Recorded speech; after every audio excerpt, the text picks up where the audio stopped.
I'm live.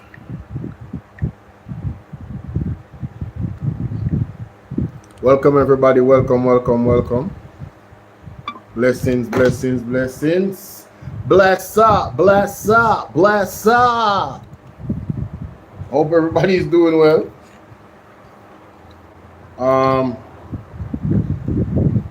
Welcome to the night show with BOLO V&R 2.0. We got Britannia in the building. What's up, Britannia? Britannia here early, man. No, man, I've got to make Britannia one moderator. No, sir, Britannia, yeah, go on good. Britannia reached before the live even start and drop a comment. There's nothing more that is, it's pleasing to me when people get the notification, see that I'm going live and drop a like and share and comment. Big up on yourself. That means a lot. It means a lot, ladies and gentlemen. I want to encourage other persons to do same. You understand? So big up Britannia for that. Britannia Hunter, big up yourself. You understand? Yeah, ladies and gentlemen, let me connect this phone here real quick and get into the meat and potatoes of things. There's a speech that I've been avoiding to take a listen to, but it appears as if I'll have to take a listen to it, and then go into the other more important stuff that I wanted to take a listen to, right? Matthew, what are you doing, Matthew? Blessings, my brother. Help me out, Matthew. All of my ambassadors, gonna share up the live for me, please. Share up the live. Share up the live, please and thanks. Alright, all the ambassadors, share up the live. Alright, share up the live for me and like up the live. Good night, TikTok. Good night, YouTube. Hope everybody is doing well. As you come in, please remember to like the video. And the same way how you like the video is this. Once you're on the live right now with me, all you gotta do is double tap the middle of the screen. That's all they gotta do. Just double tap with your finger like this, and that's how you hit the like button. It's very easy here. Alright. Whoa, why is this taking so long to start up? I guess because I just turned on the phone.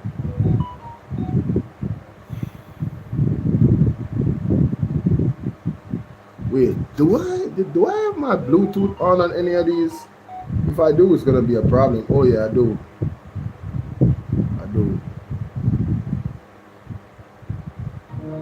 Yeah, I did. Lord have mercy.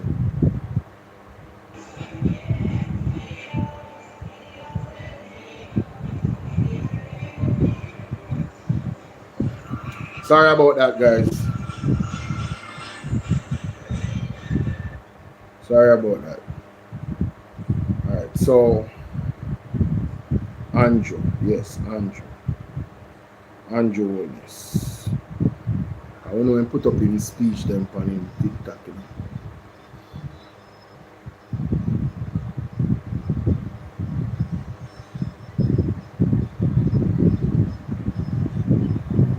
I'm not seeing the comments on over here.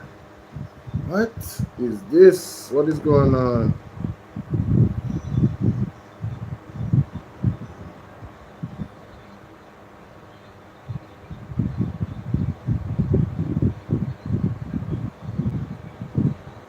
Still not show the comment them. Alright, I gotta come out and go back. I gotta come out and then go back in. Derval, big up in the bro. Blessings. Yeah man, like up the live my side. Now I can see the comments. Perfect. Alright, so let's go to the labor at them 1 p.m. Make put hear him say. Let me see if him have it up there on it. Honest. Well, I guess not. The idea is not to replace a zinc and ore jungle with. No. I guess they have it up on JIS then. Yes, them have it up on JIS. JIS, Jamaica Information Service. Let's see. The biannual Jamaica Diaspora was 8 hours ago. I don't think that's the one. I think this is the one the keynote speaker. Well, I guess that's not it either. This is the one. This is the one. Various public and private bodies. Most Honorable Andrew Michael Holness, Prime Minister of Jamaica, who has distinguished himself as one of the country's most consequential modern leaders. In 2011, he became the youngest person in Man, I don't want to hear all of Investor that. Conference. I don't want to hear none of that. Ah, Shah. Thank you. And let me thank you for that very kind introduction. It's always good to hear of the good things you do. Senator the Honorable Owen Hill, Mr. and Mrs. Hilton, Skip the introduction. His Worship the Mayor. Hey, Azza God, Azza Wagwan. Thank you for the flow state. Thank you. Man, I don't want to hear none of this, bro. The heads of various I don't want to hear none of that. and the institution, the I don't want to hear none of that. or corporation, I don't want to hear none of take that. understands that business is not the enemy. All That right. we should not make business people feel as if they are. Let me listen to that part there. This sound interesting. Or corporation. Sometimes it can be very combative. I'm happy to say, and no one should contradict me, that the relationship between business and government in Jamaica is good.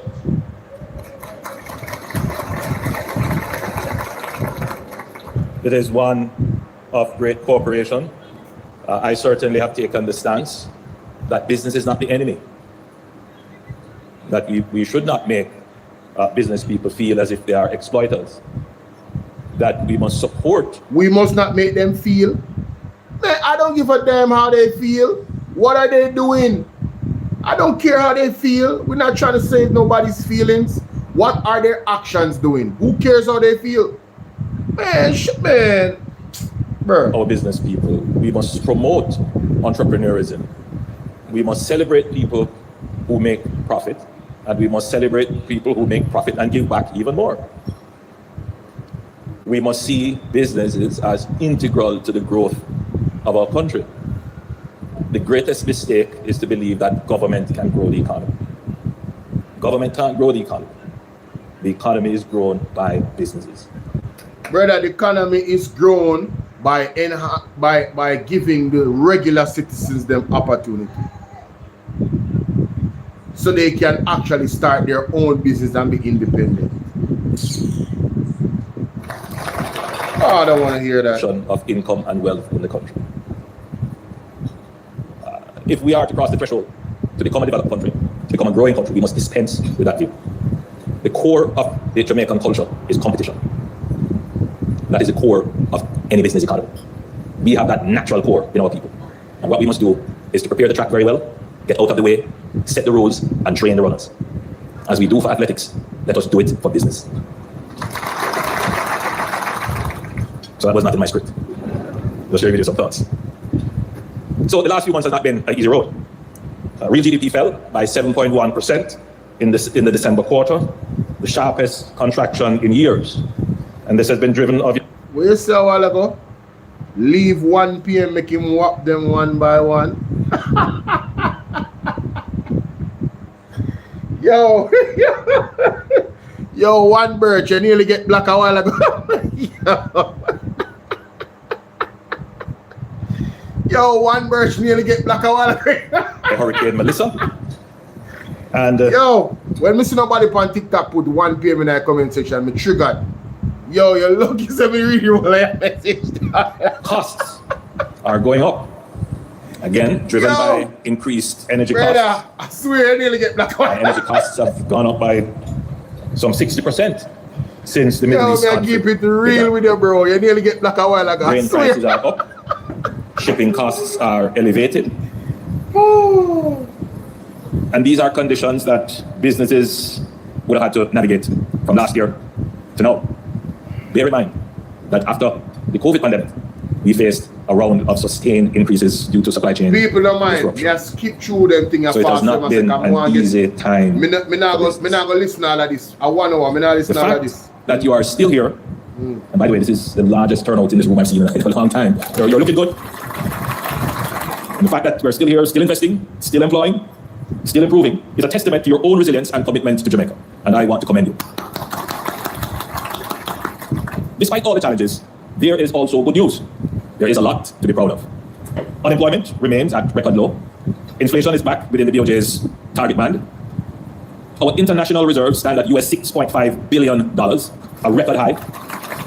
And let me just quickly add, don't come out with this, I'm at a lovely dinner here, so I may reserve my language, with any suggestion that we must spend the reserves. The reserves are there for our protection. If you spend all the reserve, you have no protection. You'll become open to speculators and all kinds of attacks on your currency. And then you become weak. And to my other great achievement, to which we should all be proud, the exchange rate has been stable. Sometimes we forget that there was a time when our exchange rate was on. Yo, what the man say? His great achievement is that the exchange rate is stable. Bro, this man is the worst prime minister. The man is celebrating stability and not focusing on growth. Unnecessary someone a madman. When the next hurricane come now and the economy get leaked, you might go blame the hurricane because he's not focused on growth.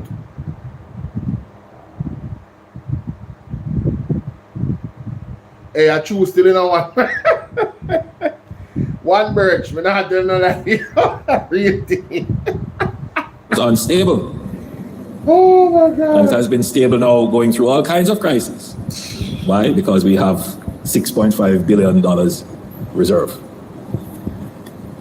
And I gather that the exchange rate has appreciated slightly. Not necessarily a good thing, but to make the point. All three major credit rating firms have reaffirmed our credit rating after Hurricane Melissa. Moody's even upgraded us. Yeah, my side, me live right now. Within weeks pull up. of the hurricane, the government mobilized $6 billion in reconstruction financing, the largest development financing package people, in Jamaica's right history. now. Pull up. Now, that didn't happen because of sympathy. It happened because the world watched us navigate 6 years of compounding crises and concluded that our institutions were credible and our commitments would be kept. So we not only have a reserve of funds in the BOJ, we have a reserve of credibility in the Ministry of Finance. Let me repeat that. Jamaica has a reserve of credibility. And nobody now clapping up, but you see him is a narcissist, he want people to clap. So he said, let me repeat. Jaja. credibility had immediate, tangible consequences. Within weeks after Melissa, the government was able to write a check for $150 million to the Jamaica Public Service Company to restore electricity to the country. That we were never in such a position before to be able to do that. And there might be those wondering, was that a good thing? You? I mean, especially after.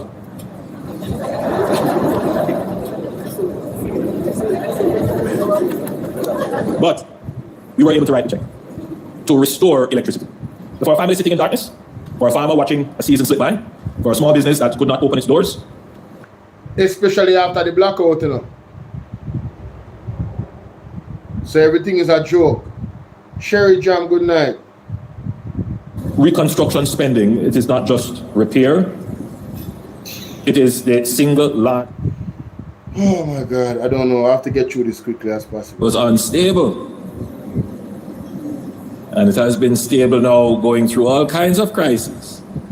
Why? Because we have the and there might be those wondering, was that a good thing? You? Sherry, thank you, darling. especially after. That's a nice place, sir.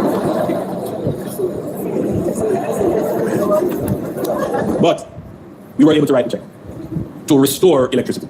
So for a family sitting in darkness, for a farmer watching a season slip by, for a small business that could not open its doors, thank you, baby. 3 weeks instead of 6 months, that is not a simple gesture. It is profound for the restoration of lives and livelihoods.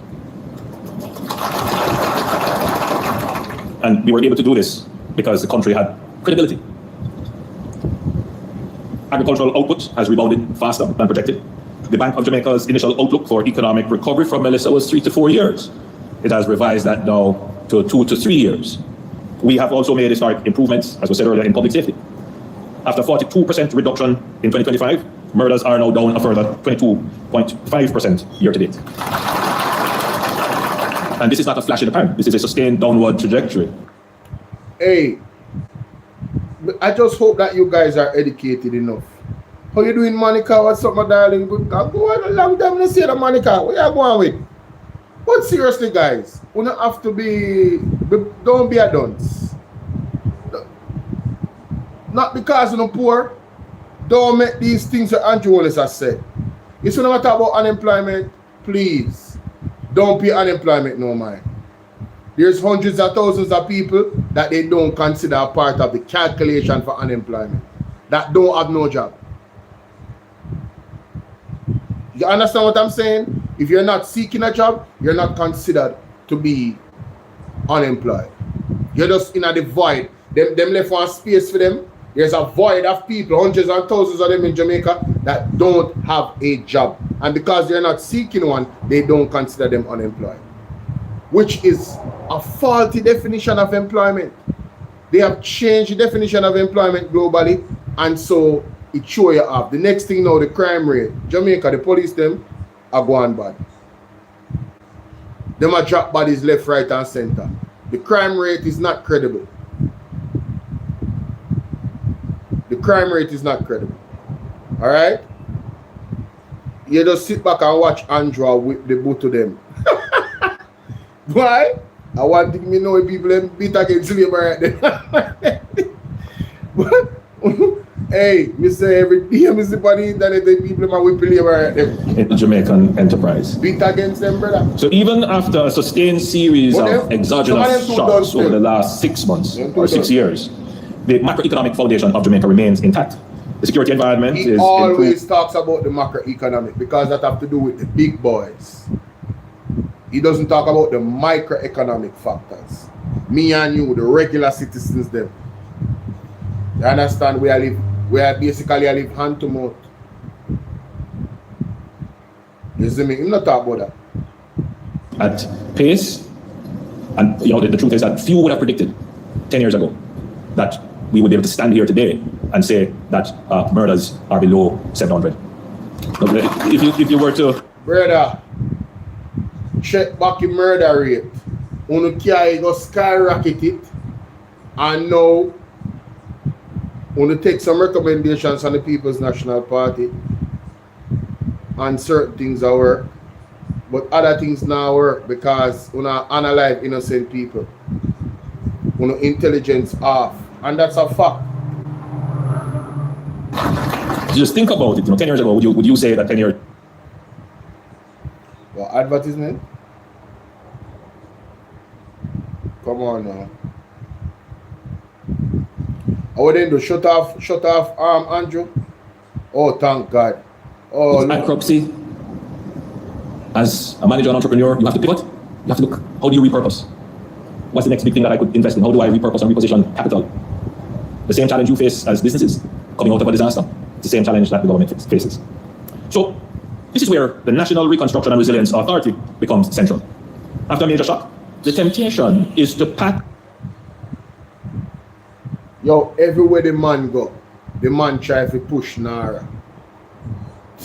Judge. What was broken and move on. That's the thinking of many Jamaicans.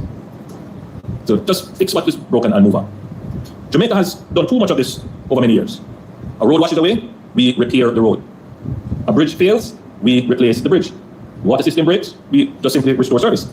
And that seems logical. That's what we should do. That's what the average person in the public would be clamoring for. Fix my road, fix my bridge, return my water. But then another event comes, and the same road washes away. In other words, the same weak point fails. So the difference between, rebuilding for reconstruction and rebuilding for transformation is that we're not looking to rebuild weak points. And if we're going to rebuild, we must question, should we rebuild this in the same way, in the same place? Or should we reimagine this? Should we take the opportunity to do it differently? To take away the exposure to failure? Every business in this room has paid for that cycle.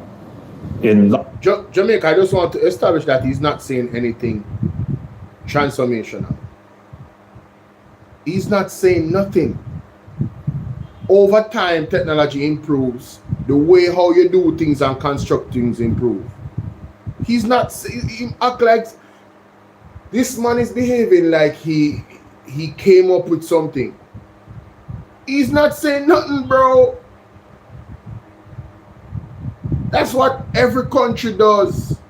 Every developing country improves upon the way they built before. It's simple. So you might try to brand this thing like Nara is this centralized intelligence of him and his cousin or his best friend, Anthony Anderson.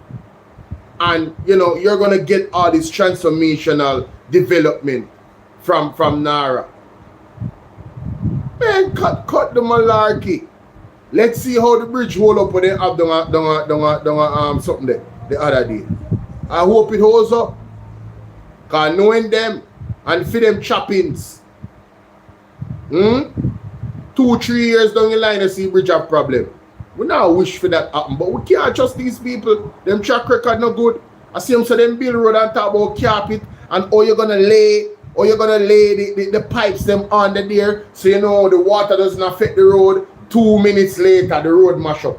I mean I talk about mash up in the worst way. They need a brand new road.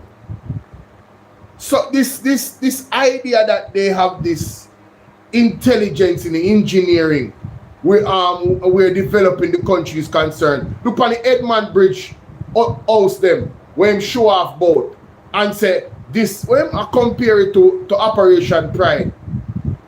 And the house them mash up in the hurricane. The man them find out say be a paper wall and them something there. Total disgrace. The man ain't on a good track record, brother. Same man that they are talking at gibberish like say, anybody that knows construction, anybody that is into architecture, anything like that, engineering, knows this man is up there talking gibberish. Show me. You can show me, better you can tell me.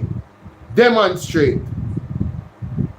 Demonstrate the construction that you have done in your tenure for roads and any other infrastructure that has been just above everything else that has ever been built here in Jamaica. The man when I build the bridge back in the day, see how long the bridge last. Make we see that go on for them road and them bridge where you have fixed now. Would I like to see it?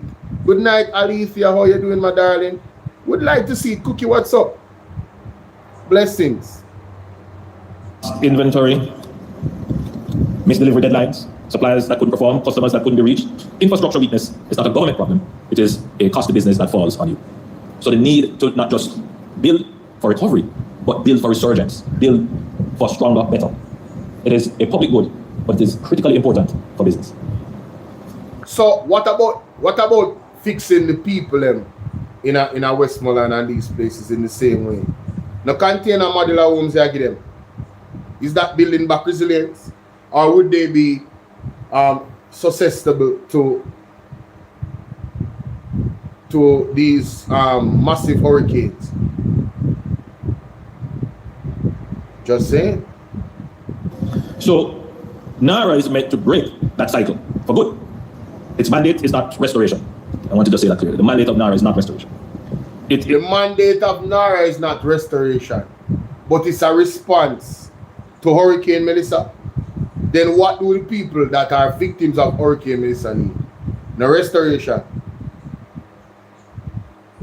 Reconstruction that strengthens, roads rebuilt to move goods with super reliability, water systems that support agriculture, tourism, and industry, energy infrastructure that reduces exposure to the next shock, and procurement that moves faster but still protects the public's purse. So NARA is about doing things differently, but better and stronger. As you played the clip of your efforts to clean downtown Kingston, my mind reflected on my graduation from St. Catherine High School. I met a few alumni here, and I went to the hall. Big up yourself.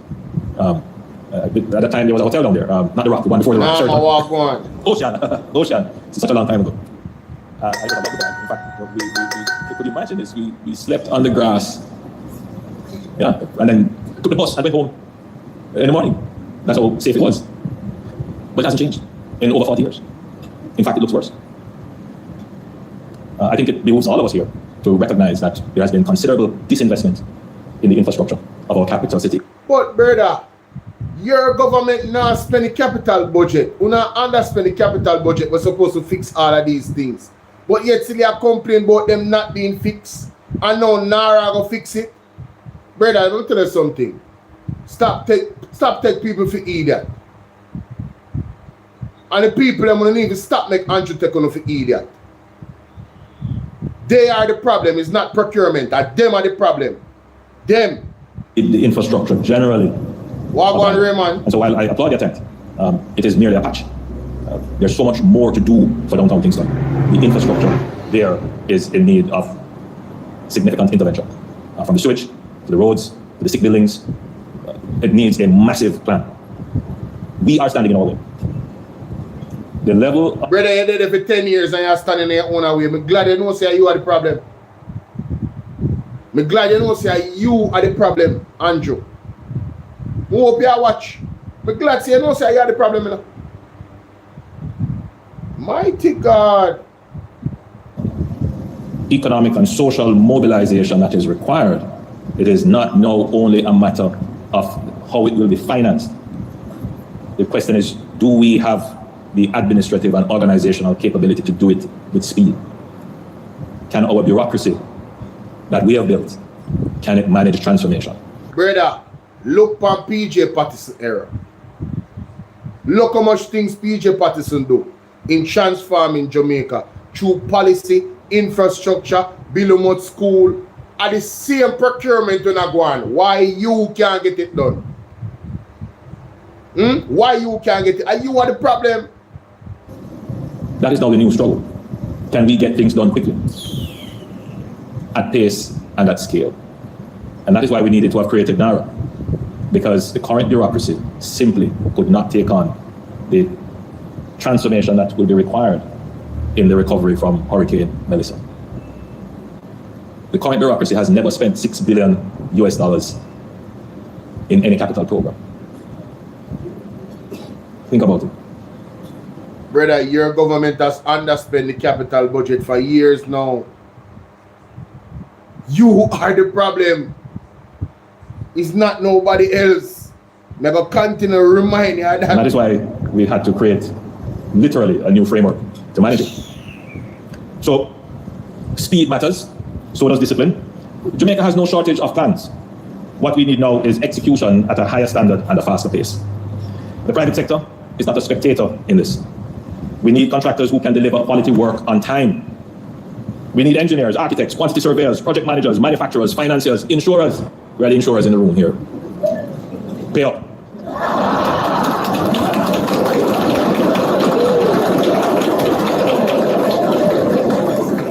We need companies that will compete fairly, price honestly, hire locally where possible, and meet the highest. What do you mean hire locally where possible?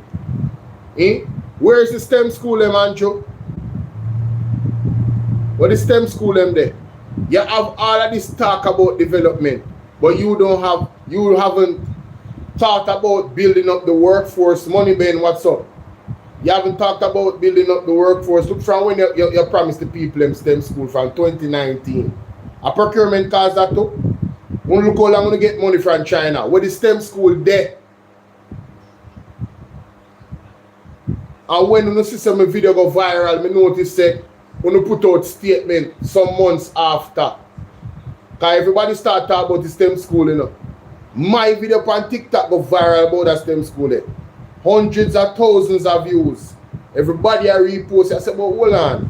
Yeah, he did say something about STEM school. So where's STEM school in there? And I'm so happy.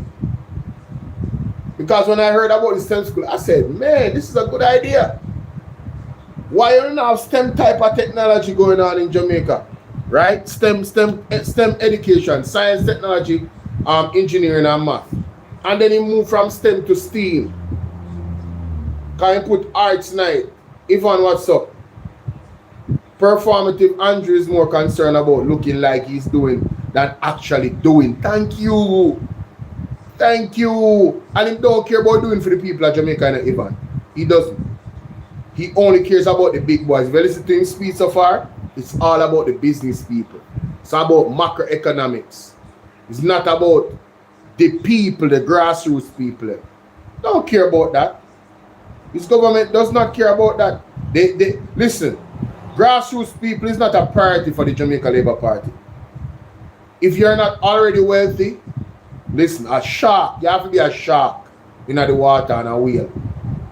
Them no business with nobody else. What's up, Royal Empire? Big up yourself. We also need the private sector to help to build the supply chains that can respond to crisis.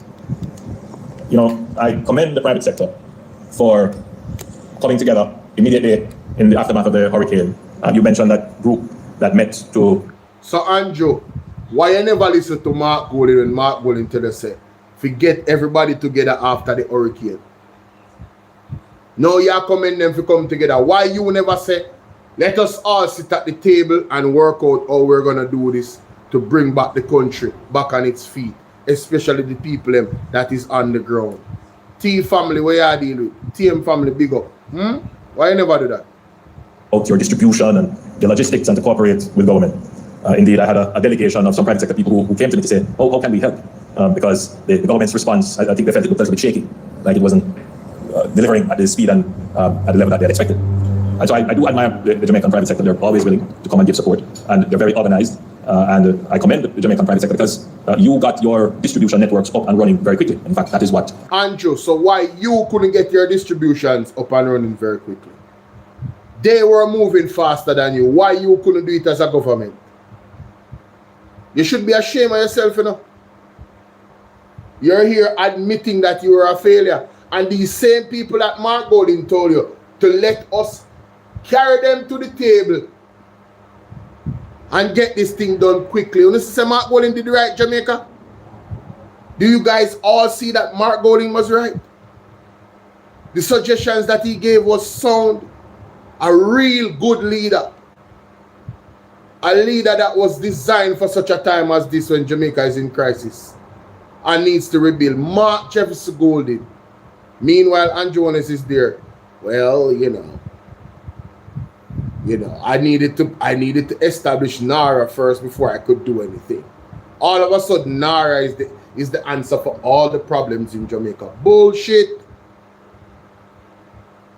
NARA is the entity for the rob up money. That's what NARA is for. And don't go to prison. Have a get out of jail card. That's what NARA is for, you know? Having an already get out of jail card. Indemnity. And oh, by the way, I have a wife that has a family that has a business, and they are going to get a lot of investment out of NARA. I just had to put that in there because, you know, that's the reality. Are you looking for your charger? You must be on your table, man. Something on this one. Triggered a very quick restoration. I don't want to spend much time for Andrew. Spend enough time for him already. But you know, your government has been very strategic. We focus on the things that government should focus on, like getting roads cleared and open so that the distribution trucks can get goods out. We have to strike a very careful balance. We recognize that many Jamaicans overseas would want to send things for their family here, and as much as we could, we facilitated. But we also knew that as things were coming in, the ports were being clogged and commerce was being killed.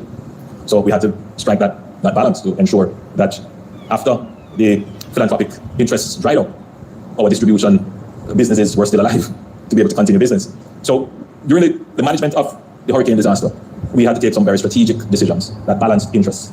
Interests of persons who would want to see more philanthropic support, but also ensure that we balance to ensure our businesses could survive, stand up their operations and be able to continue after the philanthropic efforts have subsided. And I think we created that balance because I don't think anyone could say that in any way the philanthropic aid that came in impacted the markets generally in terms of goods and prices and so forth. We kept a close watch just to make sure that what we're doing was not inadvertently destroying commerce. So you were more interested in protecting the businesses than you were in making sure that those goods actually reach the people fast. That's what you're telling me. Wow.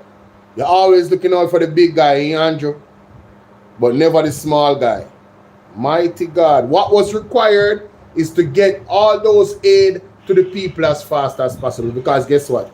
There will be no commerce. Them can't afford to buy nothing, brother.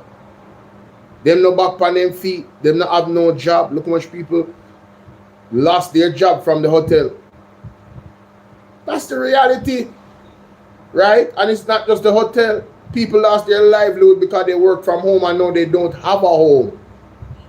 They didn't have electricity. All of the hairdressers of them, all of the barber them. You understand? I know the people in my party, them fishing. All of that is at threat because of your public-private partnerships with friends and family. We're doing was not inadvertently destroying commerce in Jamaica. So I said that because we don't write books on events anymore. We make posts.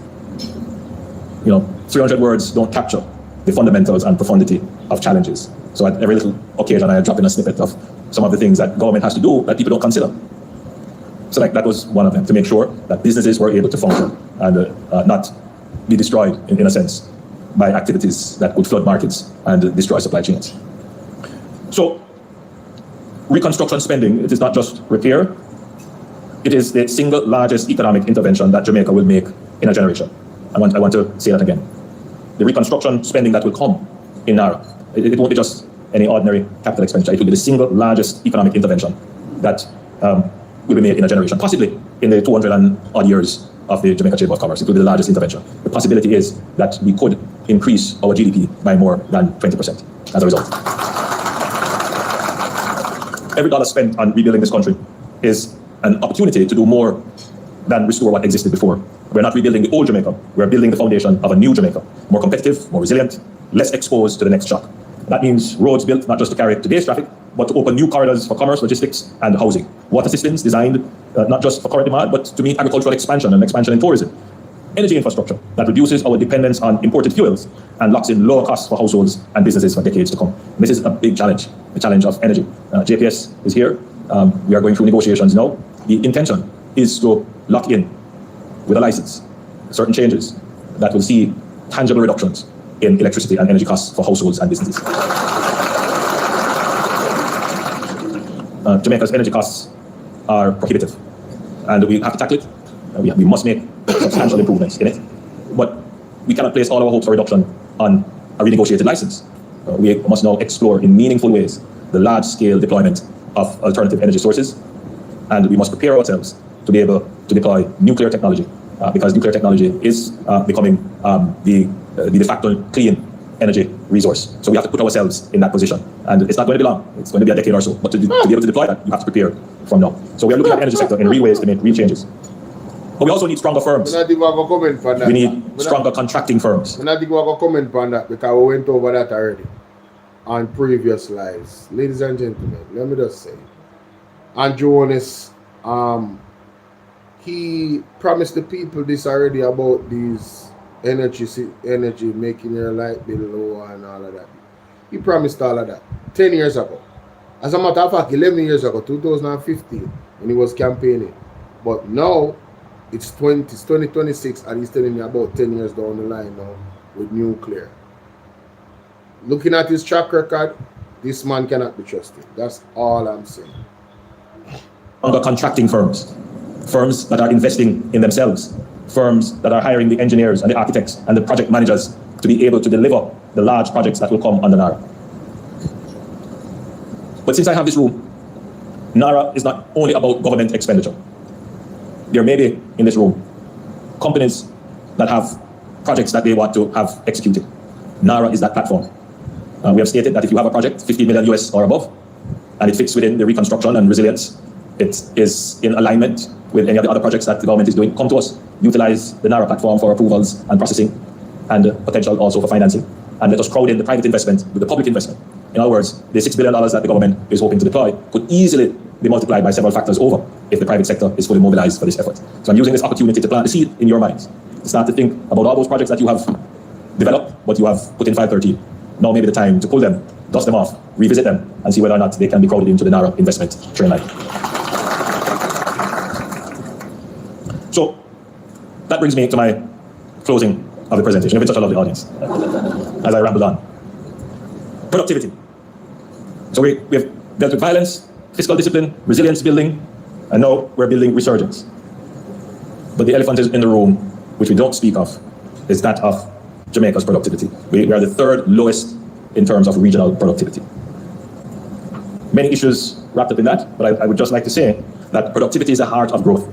It is how we turn effort into value. It is how we... Yeah, my side, my live right now. Link down below right here, so pull up here. I'm just restrict me on WhatsApp so I can't share no more. So I notice I'm not get the notification. So I put out this video. Check out the live stream. Catch the replays in. Real. Yeah, my side, my live rise without pushing prices out of control. I want to repeat that. Because as we are in this era, this period of wage negotiations, there's the view that we can increase wages inordinately, and it is of no impact on prices. If wages don't match productivity and you increase wages, it's inflationary. It means you're going to come back again next year, ask for more wage increases because prices have increased. So Angie, you never know that. Hey, you know, me have got to do him. No, seriously. No, hold on. Wait. Make me blouse and skirt past that and slow it down. Make me pause that and slow it down a little bit. Father God, give me patience. And just work with me, Father God. Work with me. I follow Andrew Wallace. I tell you I'm boss one gasket. I lick one fuse.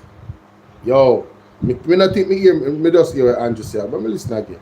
Inordinately, and it is of no impact on prices. If wages don't match productivity and you increase wages, it's inflationary. Let me see which bright student in the class right now. When Andrew said that, what come to your mind? Listen what him said again. Because as we are in this era, this period of wage negotiations, there's the view that you can increase wages inordinately, and it is of no impact on prices. If wages don't match productivity and you increase wages, it's inflationary. It means you're going to come back again next year, ask for more wage increases because prices have increased, and you come back again the following year and you're caught in this vicious cycle, which we have been caught in for the last 40 years. I am so happy. What you said a while ago, Ivan, I have a second point to make about what he said. But more have to hear from Owen. Seriously, guys, when you hear Angie Owen said this, listen to what I'm saying now. Wages, it's inflationary, inordinately, and it is of no impact on prices. If wages don't match productivity and you increase wages, it's inflationary. It means you're going to come back again next year, ask for more wage increases because prices have increased, and you come back again the following year and you're caught in this vicious cycle, which we have been caught in for the last 40 years. So I just thought I would say it here. Productivity is the heart of growth. It is how we of Jamaica's productivity. We are the third lowest, as I rambled on. Productivity. Closing of the presentation. You've been such a lovely audience.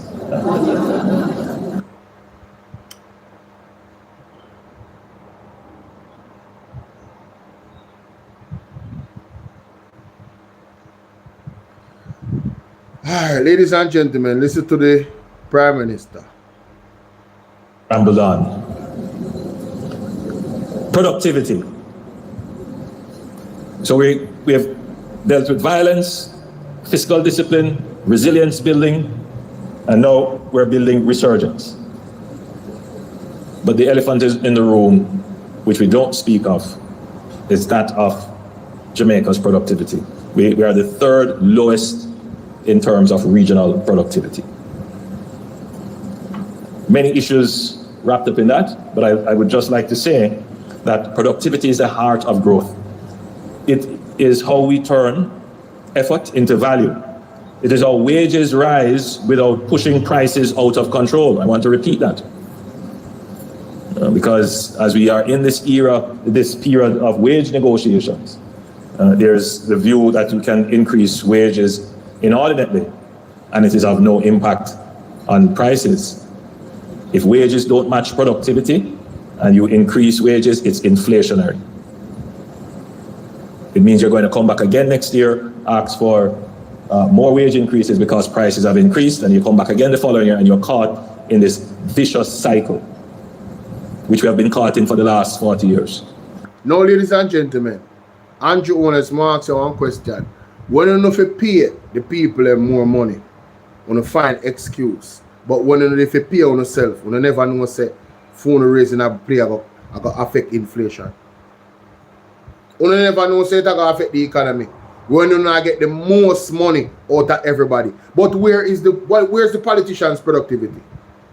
The underspending of the capital budget, the lack of growing the economy, on a fake unemployment rate, on a fake crime rate, right?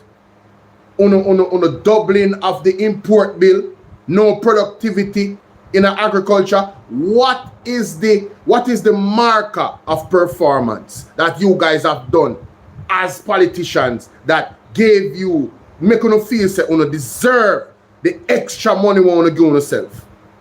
All you dirty Nigel Clark, you is apartheid. You think you apartheid problem? You was there. You facilitated all of this nonsense. But here's Andrew Owners coming to tell us that the teacher them can't get them money, and then people can't get them money because why? You can't just raise on the pay. It going to affect inflation because the productivity is low. I overfought that, Andrew. Where are the policies in place from the government? Where's the plan to increase productivity and give people opportunity?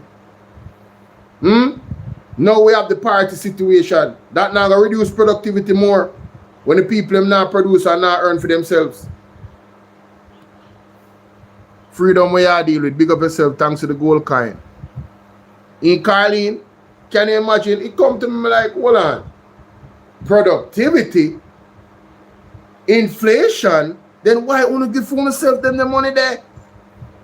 Where is the productivity of the politicians? Make it make sense.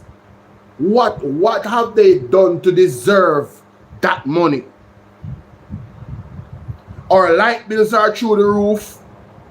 Every single thing what the People's National Party give them, the man they give them how much tax what they are.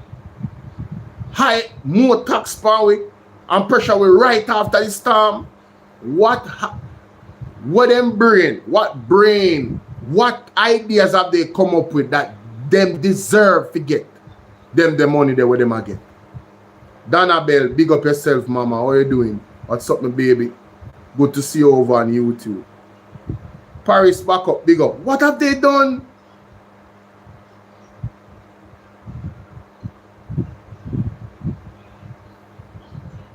Why I say I not spend too long for Andrew, man? But I tell you, say man just hurt my spirit. I go fast still, because I'm gonna rush. So I just thought I would say it here. Maybe we'll have more people saying it, so that the outlook and view of the society can change, that people can start to focus on really what do they produce? What do we produce as a people? Andrew, what have you produced as a government? What results have you produced for you to deserve the money that you got? The one where you say never when I go take on your take? What have you done? To claim increased wages. It's a discussion we need to have. There's no value in money if it is not backed by production. And if you give people more money and there is no production to back it, then you're just paying more for the same production. Oh my God. Oh my God, bro. Oh my God. Wait a minute, wait. Wait a minute. Let me save this into my draft. Wait a damn minute. Let me save this. Hold up, hold up. Wait a minute. There's no value in money if it is not backed by production, it's wages. It's a discussion we need to have. There's no value in money Listen to this. if it is not backed by production. Yes. And if you give people more money and there is no production to back it, then you're just paying more for the same production. Andrew, why did we pay you guys 200 to 300% more pound of money? The production has not been better. Remember, play that again. Because it look like you don't know so this apply to Uno as politician. Listen to this. People to claim increased wages. It's a discussion we need to have. There's no value in money if it is not backed by production. And if you give people more money and there is no production to back it, then you're just paying more for the same production. Jamaica, we are paying more to Andrew Onis and the Jamaica Labour Party for the same production or less. Not even more, less. The same or less. They don't deserve their 200 to 300% increase. They have not done nothing in terms of performance wise. They promised 5 in 4, they failed. And they blame everything under the sun for their failure. Meanwhile, you have other countries around the world who are going through the same crisis them and they have grown their economy. Them underspend the capital budget. The hospitals are in a deplorable state. The road are in a deplorable state. The police them not get paid enough money. The nurse them not get paid enough money. The teacher them not getting paid enough money. Children are going to school hungry. Why you think Damian Crawford has carried them got caught? That's a whole nother conversation. The people them get dunce and dunce. Where is the performance? What we have a water crisis in the land of wood and water. Where is the performance from these people to say that they deserve basic necessities will like be lent to them high? Where's the energy plan? The police them have violate people human rights every day upon the road. Where's the protection of the citizens through legislation? Every single damn ministry this government has failed in. But they are getting paid for failure. Where is the productivity? Where is it? Somebody please explain it to me. But he just said this a while ago, not my word. Let's play it again before it's done. Come here, try to stay on that 3-minute mark, you know. There's no value in money if it is not backed by production. And if you give people more money, yes, and there is no production to back it, yes, then you're just paying more for the same production. Wow. Wow. It is an idea that needs to seep into the minds of the average Jamaican. Wow. So, it is how businesses grow without passing on higher costs to consumers. Again, another area that needs some discussion. It is how government collects more revenues without raising taxes. It is... But you just raised tax the other day. Nella's Wagwan. You just raised taxes the other day. I think... How Jamaica will compete with its peers. Productivity. Improving productivity must become a national habit. For government, that means faster approvals, better project management, cleaner procurement, stronger digital services, and infrastructure that reduces the cost of doing business. And that's what the government is committed to doing. For businesses, it means investing in equipment, technology, training, management systems, export readiness, energy efficiency, and quality control. And I know every business here represented is doing just that, trying to improve your productivity in order to compete. And for our workers, it means skills, improving skills. And since I have the business community here, every day, a business person said to me, listen, Prime Minister, I cannot find people to work. But when I go out into the field, I see a lot of people not working. it is a challenge for businesses, and it is indeed at this point a constraint on growth. Andrew, now you say Dr. Oracle we are dealing with. Andrew, now you say we have the lowest unemployment rate, so how come to go out and see what the people now work?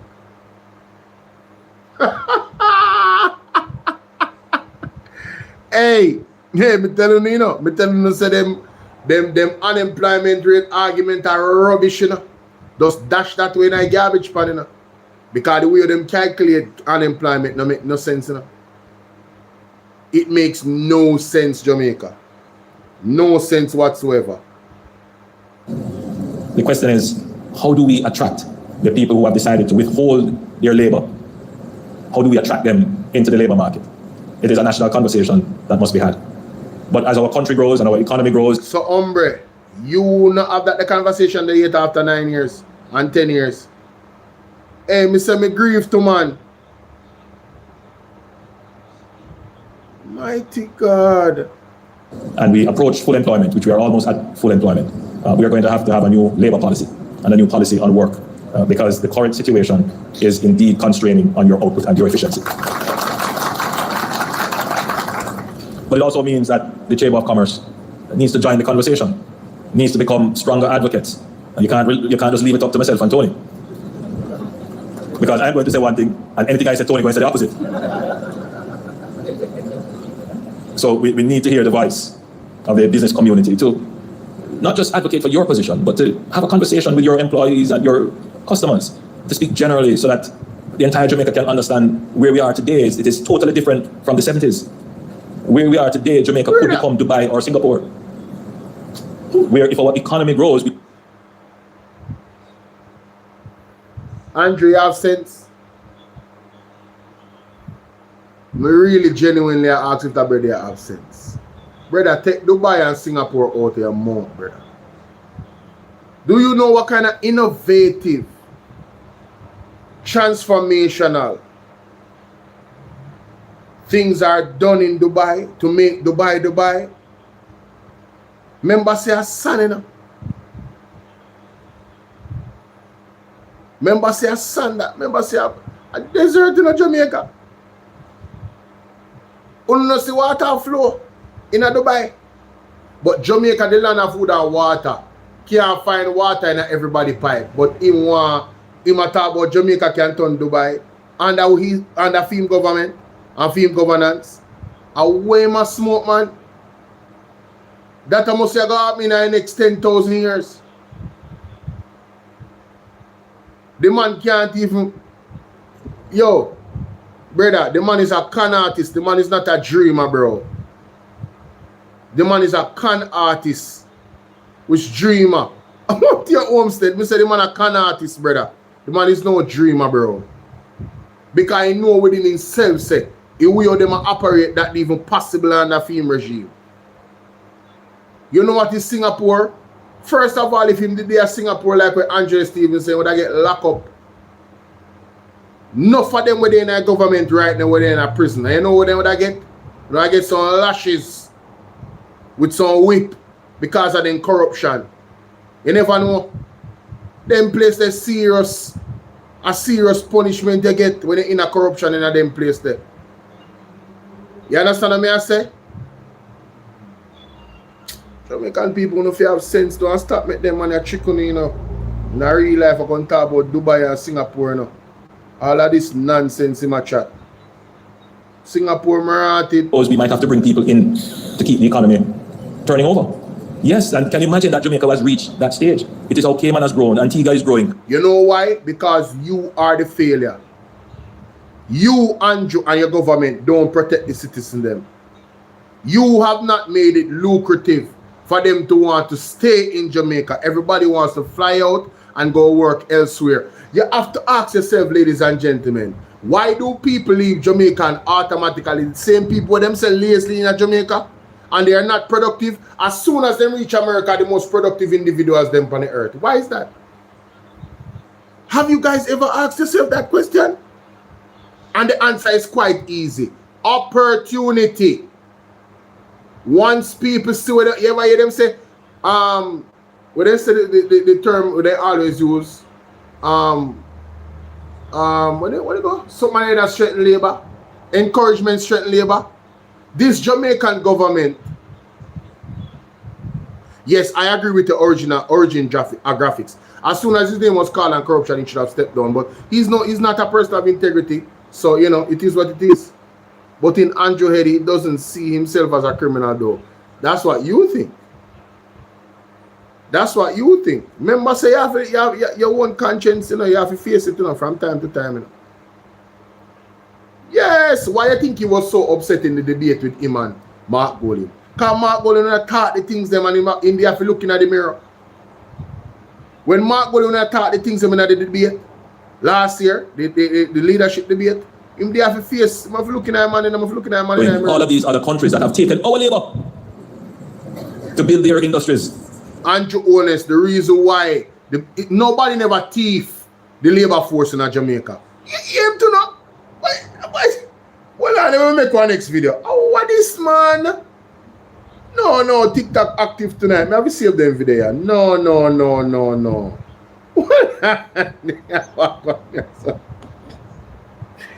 Yo, wait. I want to go on. Where we are today, Jamaica could become Dubai or Singapore. Rubbish. Not on the Andrew Honest watch. That will never happen. Let's continue.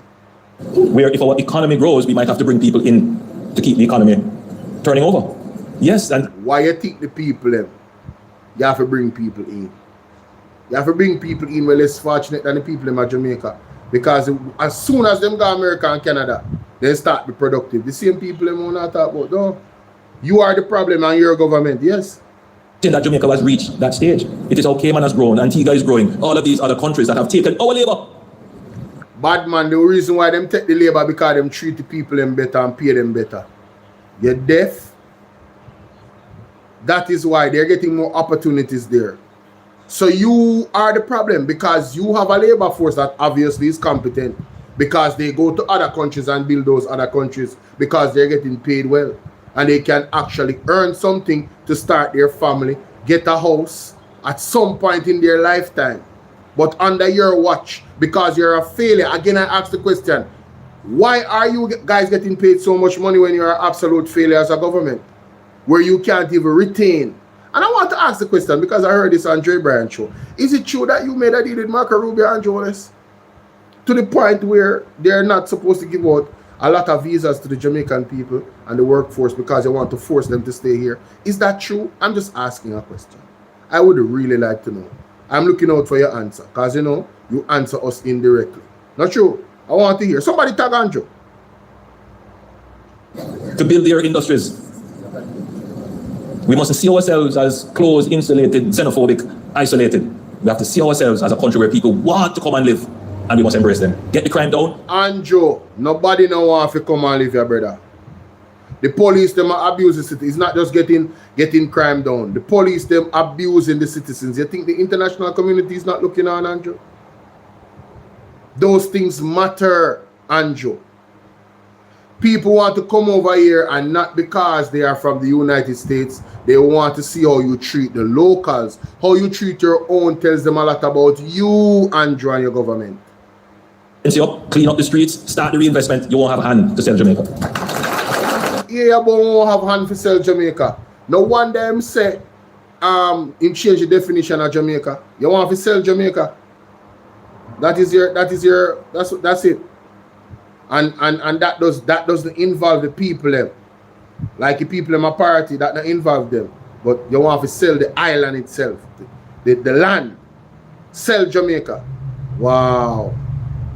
Boy, hey, let them talk long enough. They tell on themselves, ladies and gentlemen. Mighty God. Let's move on from Andrew. We're done with him. Done with Andrew right now. Done with Andrew. So wonderful Colin Bell had Mr. Julian Robinson on the show, ladies and gentlemen. Yes. You know, we don't get to hear from our shadow finance minister regularly, you know, so you know we have to hug that opportunity. Not true? True.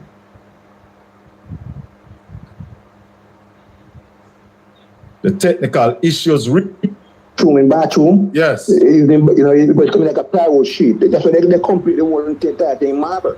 You know what I mean? There's no paint in there. You know what I mean? And you call them up.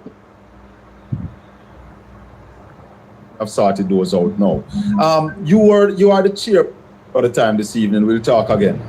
Listen. Right. Wait, Dr. Darcy did it? No, man. No, man. Colin Bell active today, man. Maestro and them thing they can settle. Yeah, no, it cannot. Yeah, no, it cannot. Is that the board? And that is not the one responsible. UWI. Colin Bell active, man. I didn't. What's up, unknownly, bro? He said that he's not the one responsible. He does not appoint or hire people. But he's the one who, if he says that the board no longer serves at his pleasure, it has to be dissolved. And if we are to believe what happened, was it 2 years ago, according to Mr. Chai Chung, that's what happened. The minister decided that the board no longer served at his pleasure, and it was dissolved. So even if you don't appoint more than a few members to the board, you have the power to dissolve a board you don't like. Exactly. And then persons can manipulate the system to find more favorable persons. There's absolutely no board in Jamaica right now that is appointed by a minister where that board goes against what the minister wants, or the minister is not happy with the performance of the board or the direction the board is going in, and that board is still in existence. It just doesn't happen. That is the power of the minister in charge of the portfolio. True. So I don't buy that 1 second to say that because he doesn't appoint that those members to the board, he's not responsible. The buck stops with the minister. Let me thank you for the time this evening. We'll talk again. Listen. All right. So, Christopher Tufton wants to be, it's not my fault. I don't, I'm not responsible for that. That's his, it wasn't me. I don't have any power. I can't do nothing. Leave me out of it. And these people are getting paid so much money. Let me tell you something, man. Jamaica, you're not serious enough. You're not serious. Only if Jamaica did serious. Me talk on TV, I cuss one night and I said, Jaja. In some other country, them things can't go on, you know? 1 baby dead, 2 baby dead, 20 odd baby dead in a 1 month. Health minister have to lift up. What me say him have to do? Him have to lift up. And when you can't fly, him have to fly. And lift up. You never know. And then I ask business that they already know it's understood. It don't have to be said. Him have to what? Lift up. No way you can stay in a position. Hell and powder house now that the country there. 20 had pitney there. In a 1 hospital.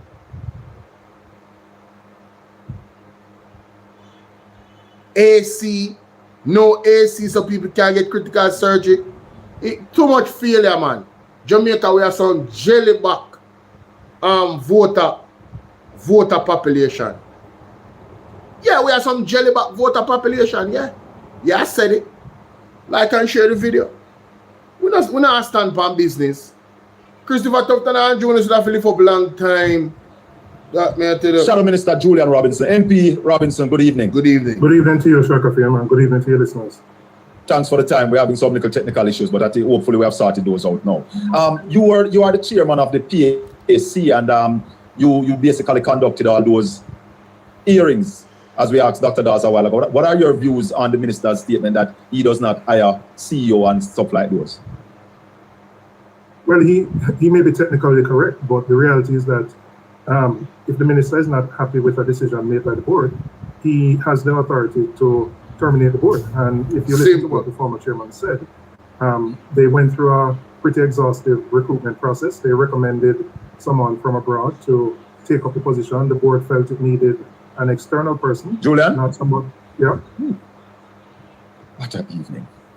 Are you hearing me? We're not hearing Julian clearly. Because I didn't want to add to the bandwidth. Are you hearing me? We're not hearing you clearly at all, Julian. You hearing me any better? Yes, that is good. We are hearing you now. Go ahead. All right. No, I'm saying, even though the minister may be technically correct that he doesn't hire a CEO, if if you listen to what Mr. Chai Chung said, the board went through an extensive recruitment process. They recommended somebody external from abroad because he felt it needed an outsider to do the reform. Gone again, Julian. Gone again. I don't know. You hearing me at all? No? I'm hearing you now. Let's go to finance. Let's leave the minister alone. Well, just to say, we have a meeting, we have a PSC meeting tomorrow where the current CEO has been summoned, Mr. Mitchell. So the current CEO will be at PSC tomorrow? What? Merle Rose, Wagwan, the current CEO at the PSC. All right. Hey. Cannot definitively confirm if he will be present, but he has been summoned to attend. Oh, man. So we have a meeting tomorrow at 10 o'clock.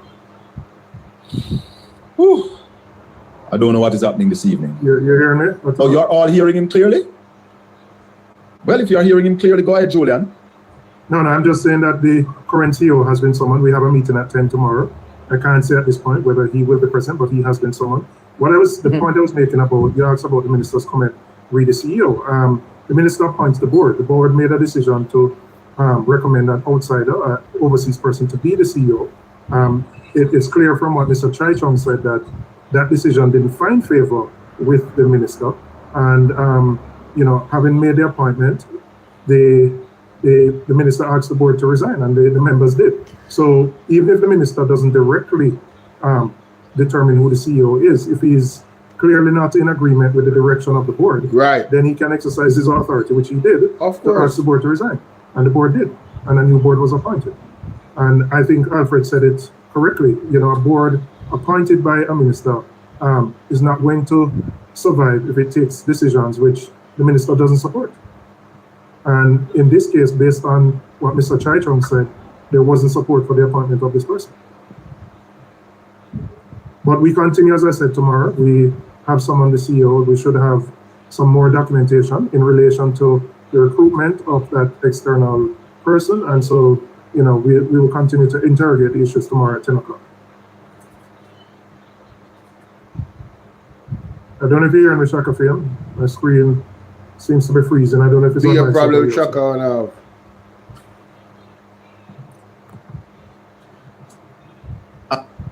The economy.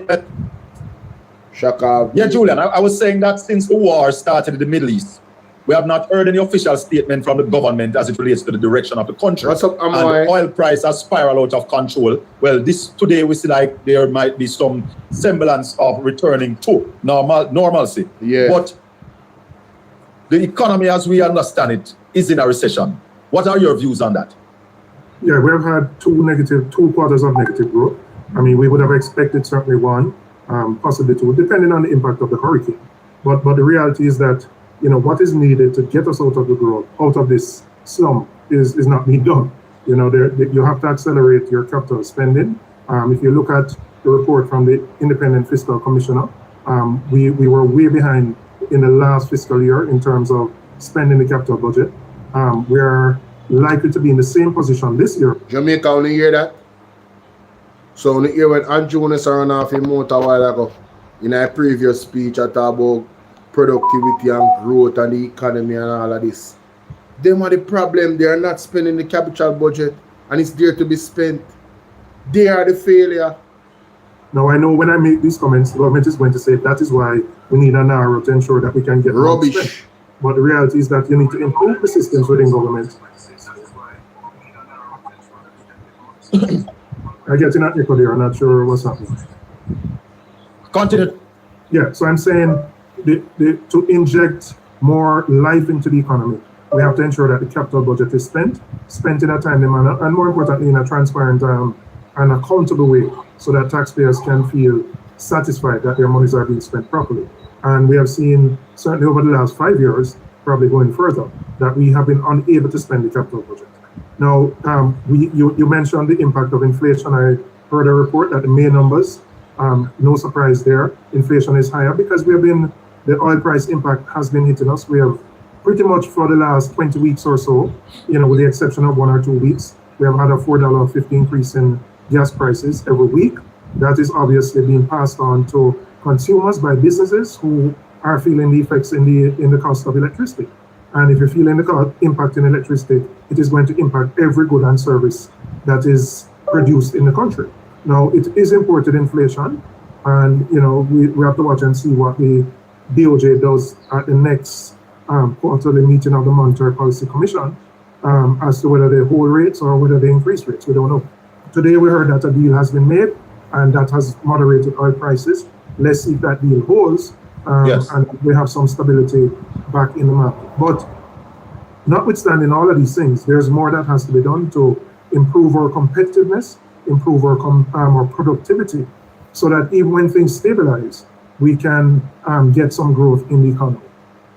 But what do you say to people that say that not even the opposition is talking about the recession? The PIOJ said we went down by 7.1% in the last quarter of 2025.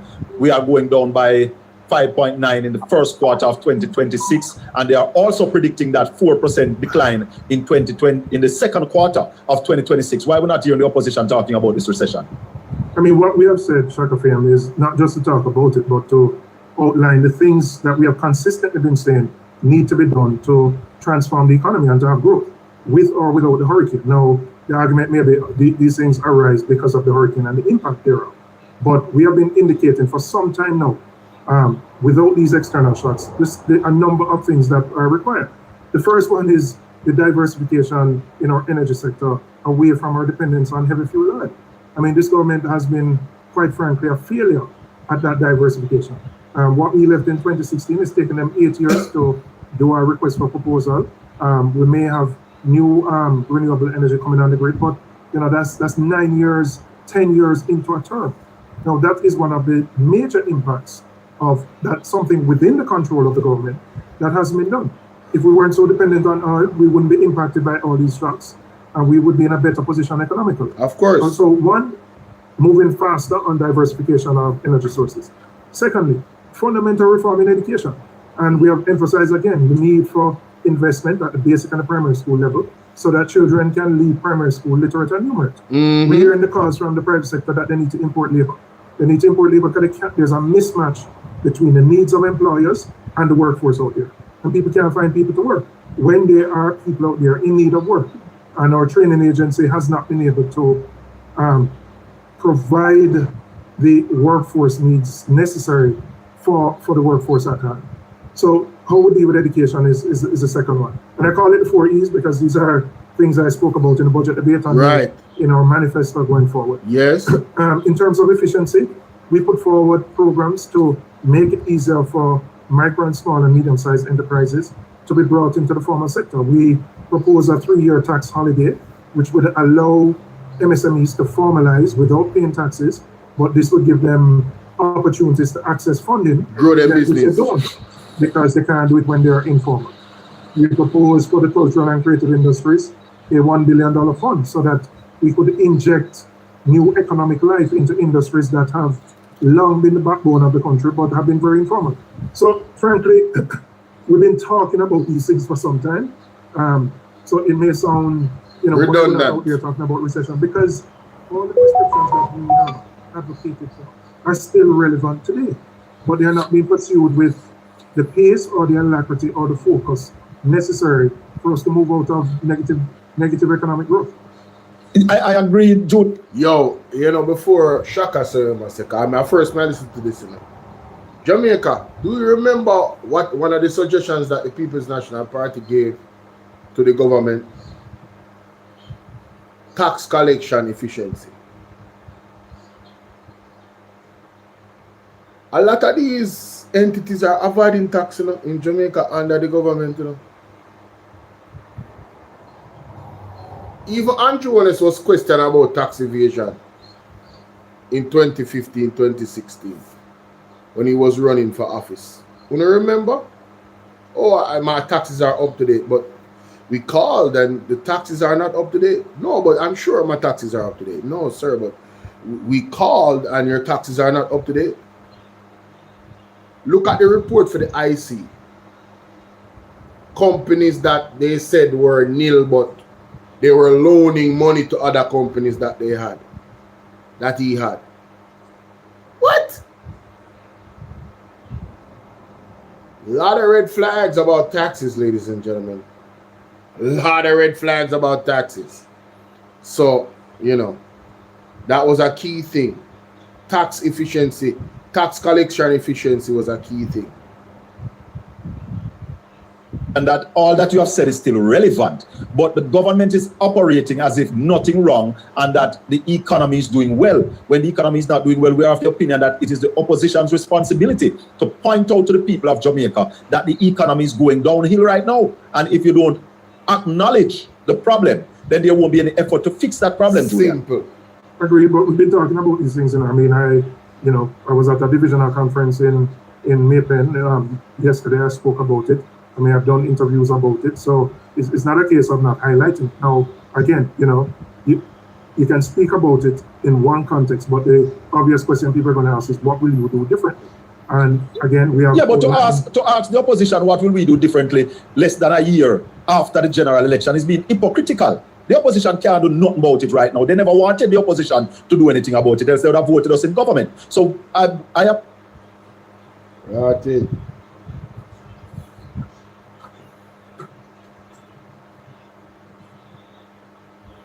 We have to be pounding the government on this issue, Julian. I'll ask you, I don't know if you're picking it. No, I was saying that anybody who is asking what the opposition should be doing would do different right now is a hypocrite. Less than a year after the election, the opposition have no power to do anything but to point out what is going wrong with the country. Simple. Agreed. I mean, and as I said, all the indicators right now are going in the wrong direction.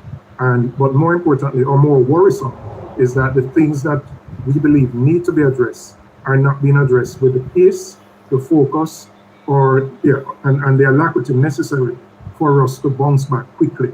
You can have a number of types of recoveries. You can have a V shape where you bounce very quickly. It's unlikely that we're going to have a V shape. You can have a U shape where you stay in a flatter type of growth before you have recovery.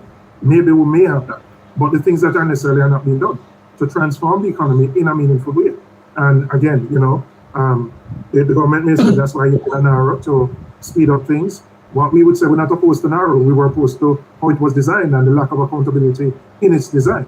But beyond that, the critical things that we have highlighted need to be addressed so that you can have strong recovery coming out of this hurricane. I mean, right now, if you look at the affected... But it can also be a L-shaped recovery, Julian, which will put Jamaica in serious problems. It could be that as well, where it takes a number of quarters before you see any sign of growth, because you have to ensure that the productive infrastructure is ready to get things going again, and that is dealing with issues of productivity, dealing with issues of the labor force. If you looked at Peter Bunting's presentation 2 weeks ago, he highlighted the decline in productivity, over the last 20 odd years. So there are a number of things that have to be addressed if you're going to have improvement in our GDP growth, which are not being addressed at all right now. $12.50 on diesel, 1 litre, Julian, or $10.50 on regular diesel, $12.50 on low sulfur. What effect will that have on the country's economy? I mean, obviously it's going to have an inflationary effect, because one is going to diminish purchasing power, because if you're a householder and you have to pay so much more for gas, then you're going to have less money to go to supermarket, less money to spend on everything else. So that diminishes your purchasing power, which has a negative impact on growth. But worse, if you're a business, you can't absorb all of that as a business. So you're going to pass that, which means it will have a negative inflationary impact on the consumer, because you're going to charge more for your goods and services. Exactly. And the consuming public, already having to spend more on services, will have less money to spend on those things. So all of those things point in a negative direction in terms of the impact on economic growth. It is rather frightening, Julian, that February to March to April to May to June, nearly 4 months into the war, the Prime Minister quiet like a lamb about the war, brother.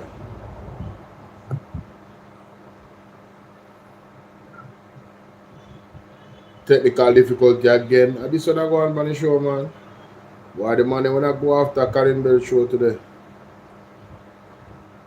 Yeah. I lost you there. Yeah. Again, so yeah. I was saying that 4 months after the war, the Prime Minister has not addressed the country as it relates to the direction that we're going. Neither the Prime Minister nor the Minister of Finance. What are your views on that? You are correct in terms of neither has said, the impact. We have seen with Petrojam that the government has loaned it some money to cover some of the losses because they've been absorbing some of the fuel price increases. But in a more general terms, in terms of indicating what are the plans to address the impact of it, no, we haven't had anything from either of the two beyond just the specific thing from Petrojam and what Petrojam is doing. But we have now seen that Petrojam has lifted the $4.50 cap. Yes. So it's going to be interesting to see what happens this week because globally we seem to be moving to an agreement which has brought oil prices down, but I don't know whether that will have an impact in a negative way or what. We'll have to wait until Wednesday to see what impact that has.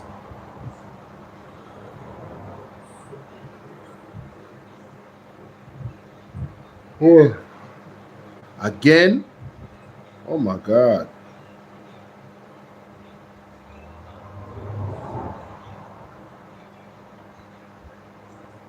Welcome back, everybody. Welcome back. Welcome back. So, the live, make everybody know. So it's thoughtful. Not as tough. So I don't know. We suffering from you signing.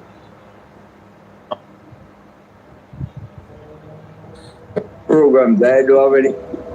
Well, nothing serious already take place locally today, but internationally, yes, the US signed an arrangement with Iran, a memorandum of understanding, to say. And the Iranians then confirmed them signing. Abbas Araghchi and Mohammed Ghalibaf say them signing. So them say Friday now, officially there'll be an official signing ceremony in Geneva, Switzerland. Yeah. And thereafter, the Straits of Hormuz will be opened and then over a 60-day period. And we'll discuss what them call the nuclear issue and the ballistic missile issue. So right now, what them want to do on the economic side, I get the Straits of Hormuz open. And and not just open, but open toll free. Yeah, well, the Iranians said them not agree with that. They have to get toll from it. Oh, the Iranians Donald said it have to be toll free. The man them say no, we don't have to work with that. We have to run the thing. We have to Oman around the place. Yeah. So that's another thing. Yeah. So that's the Iranian position. So everything not settled yet then? No, the man them say we have to get back some of our money. So what Donald said, because him they criticize Obama, so Obama give the man them money. It was the man them money from an armed deal. Obama give them back. So when man do make him friend them, him allies them in the Middle East, he demand them some money. Because he don't want to make it look like him the money, because that him criticize Obama for. Politics. Yeah, well, that is a con man. And the man they want to say they have to get back some money. The man must have to get back some money. Yeah. You know, I would like 100 billion for you, and your friend them have 100 billion for you. I want back some of them money. So you don't want to make it look like America. They suffer a lot of damages. damages. Look like America again. Eh? They suffer a lot of damage in the war. Yeah, man. Well, that's different because they talk about that, reparations from the war. But the man ever said, apart from that, the 100 billion we have lockdown from we need back some of them money there. So because him criticize Obama, so Obama give the man them money and the man them use that to enrich them nuclear thing. He might tell him friend them in the Middle East, said them to give back the money. And they say make it look like him give back the money. Hey, Trump full of style, Yeah, man. Man, full of style. Yeah. So what we saw today was oil, American oil dropped to $80.15. British oil dropped to $83.63. The borrow for US government for borrow for 6 months now 3.7% per annum. 2-year 4.07, 5-year 4.19, 10-year 4.47, and 30-year 4.98. Slightly below last week. In Jamaica, we get the inflation number for May. Yes. Up by 1.5%. Food and non-alcoholic beverages climbed by 1.9%. Restaurant and accommodation, which are proxy for tourism, up by 5.7%. Housing, water, electricity, and gas up by 0.7%. So for me, it was 1.5%, and for me of last year to me of this year, 5.4%. So as it reached the Bank of Jamaica market? Almost there, 5.4%. Just 6 percentage points away from the Bank of Jamaica target. You mean 0.6 percentage points? Yeah, man, from Bank of Jamaica target. Mm-hmm. One Debs, what go on? Really? So, we'll see that I reach by the next month. Yeah. Well, the BOJ done say that already. So, I spoke to Julian a while ago and asked him about the recession and the fact that the opposition is not beating it. And he was saying to us that people are asking what different the opposition would do. I said to him that anybody who asks that is a full hypocrite because it is less than a year after the last election. So for anybody to ask what the opposition would do different now, no make no sense. It is the opposition's responsibility to highlight what is happening and to basically beat the government on the things that are going wrong. The opposition can they do anything, really? So them things then in the government. Oh, no. No, I thought the people, and I said, what would they do if they were in government? But even that question right now not necessary, because the opposition did put some plans forward that could have that would have made things different, and I am confident that had it been the PNP in power, would have spent more money by now on the hurricane. We couldn't sit down with so much money, access to so much money, and don't start ramp up the economy. And as a go ahead. Yeah, well, Julian, could I repeat those things? Because the Jamaica people will say, well, shut up your mouth then, because if you don't have no option or no alternative. He did repeat some of the things that they put on the table. He did repeat the things that were put on the table by the opposition. But I was saying to him that I don't think they are talking about the recession enough, because the government is not accepting that there is a recession. Or you know what, Raleigh? You know the truth about it? Have we heard anybody in the government say that we are not in a recession? No, them not say no. So, but nobody... Yeah, they haven't denied it, but them not talk about it and try to avoid it. But would you, if you were the government, would you be talking about it? Well, other governments talk about it and tell you what them out about it. So if you don't know where Good morning, Merle. But the Canadian governments and the UK government and the US government, they talk about them things and tell you what they will do. Yes. Merle, yeah, you have to sign a register, make sure so you put your name in the honorable book, you know. The honorable book of memberships. Alright, guys, make sure that you're an honorable member of the platform. Don't just sign your name, say you're present on BOLO V&R 2.0. Sign your name in the honorable book of membership. Alright? Yes, man, get your VIP card, man. Get your VIP card, ladies and gentlemen. Yes? And you know, me not promote the membership enough. We need to start promote the membership more now. Yeah, man, get the body emoji them and them something, them, man, you know. Yes, and I have a lot of subscriber, well, not subscriber only. I have a lot of membership only videos out there right now that them can't see nowhere else. If you're not a member, you're not gonna be able to view them. You understand? And I'm working on some new ones. Yeah, I'm working on some new ones, ladies and gentlemen. Exclusive to only members alone. So if you haven't bought a membership, you won't be able to see those videos, alright? Trust me, you want to do that.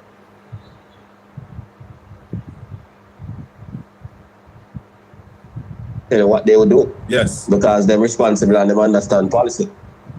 But you're saying that because you can't have a recession and the Jamaican government is not responsible. Not responsible. No, because the Jamaican people are not responsible and they don't want accountability. The Canadian government call it and tell you what they're going to do. The UK government call when they have a problem and tell you what they're going to do, because that's the responsibility of the government. We're taking your calls on 1-876-804-7072. So anybody who wish to call, Raleigh's on the line, you can call.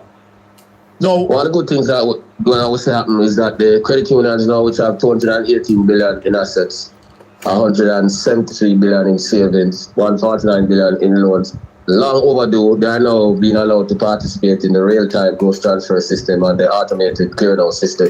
So they don't have to clear through a commercial bank now. So I look at the shackles that come off of the credit union now, which I believe is a very good move. Okay, Favor Williams made that move? No, Bank of Jamaica. Not going to do it. So we don't have a Minister of Finance, man. You say about that. Hold on there.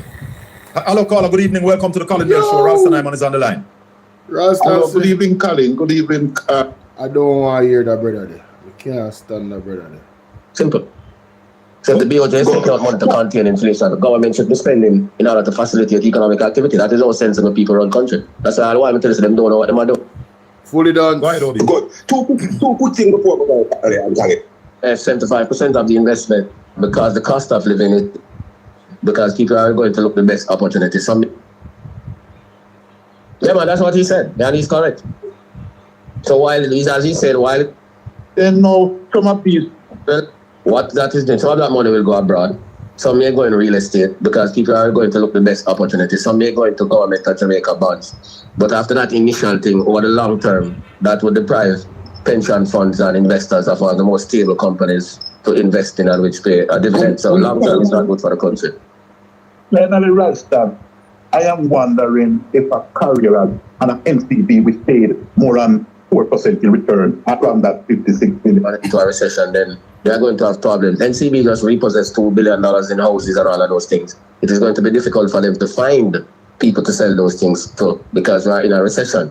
So it is important that the government of Jamaica develop measures to move the country out of a recession so that consumers will have more spending power, so that banks will have more clients to lend to, and them not have to go around and repossess cars like them a car park or repossess houses like them a real estate companies. So the administration in denying that we're in a recession and not taking steps to move out of the recession is doing a disservice to the country and to all of those financial institutions and all businesses. So it is the government now to step up to the plate. I'm going to challenge you to your rally. Because as I asked you a while ago, I have not heard the administration say that the country is not in a recession. I never hear anybody. No, man, they're not going to admit that, man. They don't know that. But we don't hear them say they're not in there either. It's just the man from it's the man from PIOJ said that we're not going to see a recession. He's not a part of the administration. When is it that we are going to get a chance? He's one of the major advisors to the administration. Yeah, but I would love to hear somebody ask the Minister of Finance, the junior minister, or the Prime Minister if Jamaica is in a recession. No, I'm telling you the answer that they're going to give. They're not going to say it. You heard the Prime Minister spoke recently and he only spoke of 1 quarter. Why 1 quarter? Why think he never go to the other quarter? Because he not talk about the recession. Right, simple. So you hear the man wants to buy his vote in Parliament. Why think he duck the answer? but the question was, you see, the question was not direct. They gave him an opt-out option. Peter Bunting said, "Know that we are in a recession." Yep. And by I noticed him never say we're not in a recession. No, and he never admit that we're in a recession. But some people say silent means consent. Yeah, of course. Boy.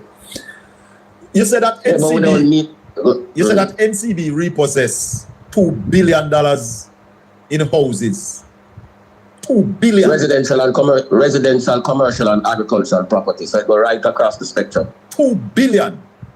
Yep. While the country is doing exceptionally well. Now may I talk to the bloggers and the vloggers and the propagandists out there who are defending the government.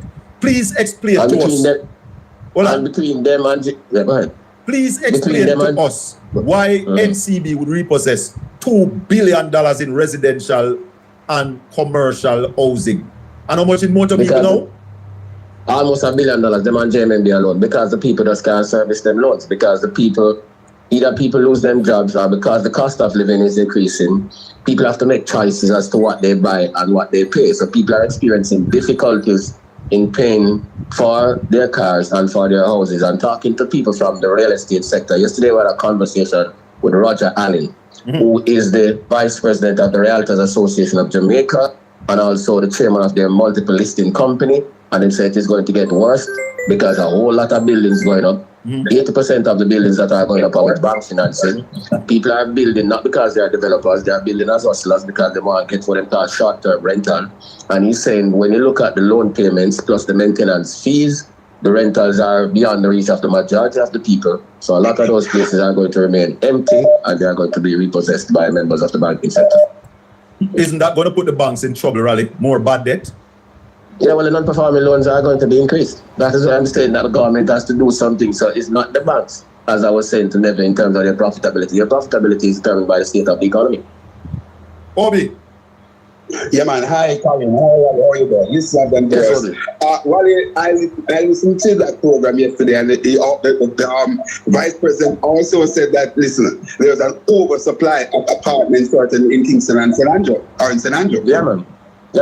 He also said that, and that certainly is also cause for concern, because what we are going to see is a lot of those apartments and so on locked up. So it's money that really tied up. If you go on Paddington now, if you go on Wellington, you see all of them locked up. Yeah, it is a sad tale, Raleigh. So Raleigh, in light of the pension fund, I think that's what Nephew was alluded to. That is now moved from 5% to 7.5%. What will that do to the market and to the economy generally? What? Repeat the question. In light of the pension funds, Raleigh is asking about. Yeah, that move from 5 to 7%. That they can invest, the investment that they can make, moving from 5% to 7.5%. Well, Well, it depends on what they invested in, because I'm saying to you now that if the conditions remain the same, it is going to be difficult for them to find viable things to invest in. Because pension funds either invest in government paper, invest in stocks, or invest in real estate. Those are the options that you have. And if the real estate market is tumbling, and if the stock market is weak, and it only leaves one option, government paper. Yeah. When I went to the NIF, 75% of the investments were in government of Jamaica securities, and that is why the debt exchange had such a deleterious impact on the finance of the NIF. The pensions lost some $14 billion. Yeah. So we're going back to that kind of situation now, where the only available option is government of Jamaica securities or Bank of Jamaica securities, which is not good. And that is why we are saying to the authorities, yeah, you have to create more opportunities by stimulating the economy. What is happening is that the government is taking most of the money out of the system and the Bank of Jamaica. Yeah, so we need to reverse what we are doing if we are going to get the economy going. So what we are getting is contraction rather than stimulus. Bad policies. I'll put this to you, Raleigh, and then I leave because I want to type the thing too much. Today I spent an extensive amount of time on an article in the Observer or the Gleaner from a speech that MP Angela Brownberg made, where she's calling on the government to basically increase the CDF. And from all accounts, even though government MP may not say anything, which I think they all would find favor with that, I myself believe that it is well overdue. From 2012, MP have been given just $20 million to spend in their constituency. Raleigh, what would this mean if you really empower MP more? And we know this, Raleigh, that particularly under this government, not like when Sister P was Prime Minister, Omar was Minister, and they spent billions of dollars in JLP constituencies and so on. This government not going to do it. So we know that the opposition MP in particular, they are just sitting there late. What would this mean if they should say move their thing to say a $50 million so that some meaningful project could be done by MP? Could that add anything towards the economy and uplift communities? Any amount of extra spending on infrastructure, housing, roads, bridges, energy, agriculture at this time will be beneficial to the economy. So what we need is more spending in the economy right now, more quality spending. And there's a whole lot of things to spend on because everything mash up. Roads, bridges, yeah, schools, yeah, energy facilities. So the man come from Uruguay and tell us we need to invest in renewable energy. All those things. So there are a whole lot of investment opportunities for the economy right now. The fact of the matter is that it is not happening because the government is taking money from the people and the Bank of Jamaica and sitting on it and not investing it. What effect is the mopping up having on the economy, Raleigh? If you remember, when you mop up liquidity, you take the money and lock it up in the vault with the Bank of Jamaica. That means that the money now circulate and it now spend, right? So those things have a negative impact on the economy. So in a sensible economic management scenario, if the Bank of Jamaica is mopping up liquidity, then it means that the government should be spending. So we have two things we call fiscal policy, which is how the government collect the taxes and spend the money. And we have monetary policy, which is how the BOJ operates in terms of pumping money into the system. So you can't have the two of them and take money out of the system at the same time. The pool will get dry. Simple. So if the BOJ is taking out money to contain inflation, the government should be spending in order to facilitate economic activity. That is how sensible people run country. That's why I want to tell them don't know what they might do. Go ahead, Obi. Good. Two good things before we go, Raleigh and Khalid. No, so Raleigh, you will basically support that call by MP Angela Brownberg for the government to increase the CDF for MPs, right? Yeah, but the government needs to increase spending at all levels better. Good. And two, Raleigh, outside of Raleigh, and I know, Colin, you operate your program in a very, very professional way. You're operating as a trained journalist and doing the work. But outside of Ralston Hyman and myself and mainstream media, who else are you talking that the country is in a recession?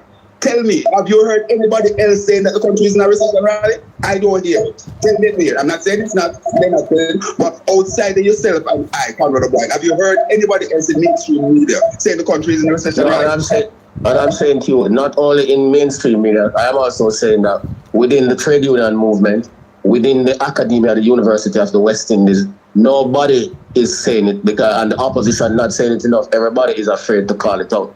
And I'm saying to you, that is why I'm saying that them dunce, because internationally the definition of a recession is 2 consecutive quarters decline in real GDP, even if it is 0.1%. Jamaica's decline in real GDP is massive, 7%, 7.1% in the fourth quarter of last year, and 5.9%. All right, Obi, I'm going to take a few more calls. Blessings. Yeah, man, go on. Neville, good evening. Go ahead. Hello, good evening, Colin. Good evening, Ralston. Yeah, man, but Colin, we need to finish the thing we're talking about the recession. Go ahead, Raleigh. Hold on, Neville. Hold on. Go ahead, Raleigh. So may I say to you, the 7.1% decline in real GDP for the fourth quarter of last year. In monetary terms, that's 160 billion. The 5.9% decline during the first quarter, in monetary terms, that is another 120 billion. So that's 280 billion. And the 4% decline that Wayne Henry is talking about for the second quarter is another 70 billion. So in all, the economy is going to decline by over 300 billion, about $330 billion. Yeah? That's in massive. 9 months. That's a massive thing. That's the point I'm making. But how can it be no rally? 330 billion in a 9 months. Billion. So in all, the economy is going to decline by over 300 billion, about $330 billion. Yeah? That's in massive. 9 months. That's a massive thing. That's the point I'm making. But how can it be no rally that nobody's talking about this? Wow. Because them done, man. How much people? Why you think me have to listen to? Me have to listen to Colin Bell. Me have to listen to Colin Bell, Virgin. When you look at all of the variables them that's going on in Jamaica, our bottom line, the top line is the spiritual health of the country. For me, on this program, right? The top line is the spiritual health. After that, say once that is at the right place, everything else is going to fall into place. Natalie, how you doing? Good morning to you. Good morning, TikTok. I don't know why them are restrict me. I feel like any live because gifting has been suspended. Guys, after 1 minute and 40 seconds, I want to go crazy with the gift them here. I'm gonna get ready for now. Just go and rub on them like so. And after the next minute and 20 seconds, the gifting I go open up back and I want to go crazy with the gifting. Them don't know why them people ever fight my live stream. Them know. Me come, me there, me I listen what me I listen to, and me I interact with the people and me I give me commentary. Me have on my blue shirt. Why them are restrict my life? What have I done? What have I done to you? Why you want to lock down my channel? You know, so them suppress that channel that bad. Me not exaggerate. The amount of person that pass through channel, you see the one that actually subscribe to my channel is like when they subscribe or when they follow me on TikTok, they hardly get notifications when I go live. I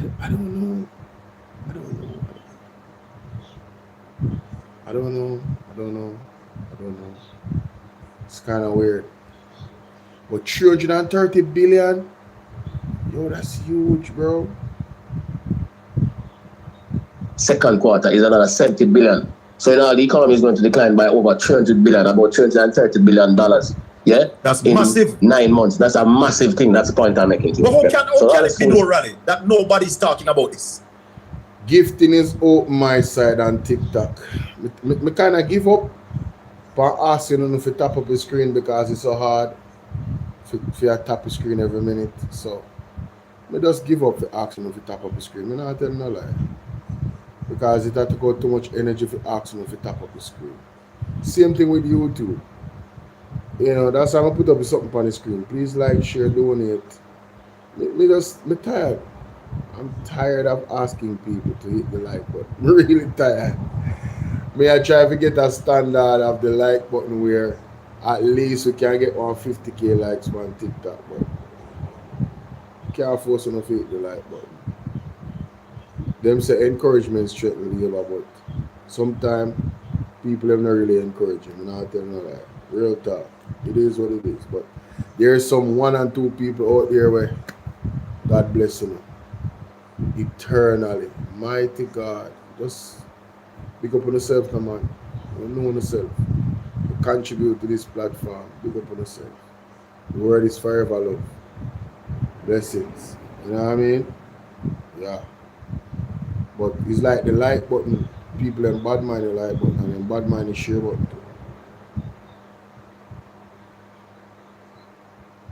without making it. But how can So it be no rally that nobody's talking about this? Because them dunce, man. How much people know what is real GDP? How many of them know that? Yeah, we say talk up them out. Yeah?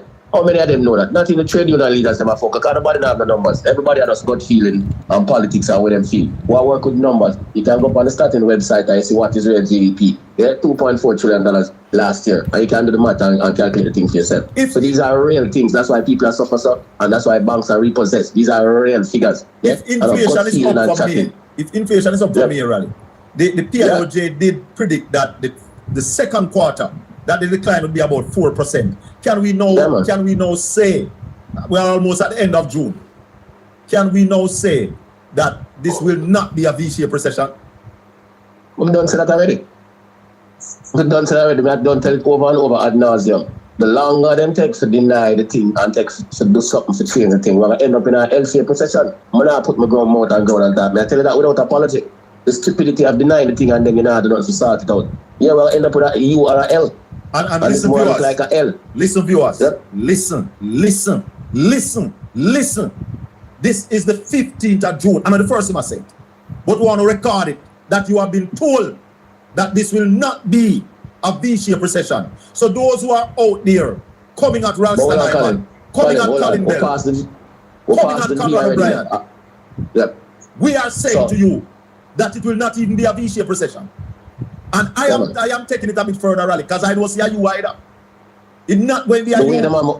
The way the man moves, me tell you say it's going to be a L. I'm not going further. I'm going to say, I challenge the Prime Minister of Jamaica, the outgoing Governor of the Bank of Jamaica, the Minister of Finance, Wayne Henry, or any one of the technicians who come face to face with me and tell me, say, it not goes up. Any one of them.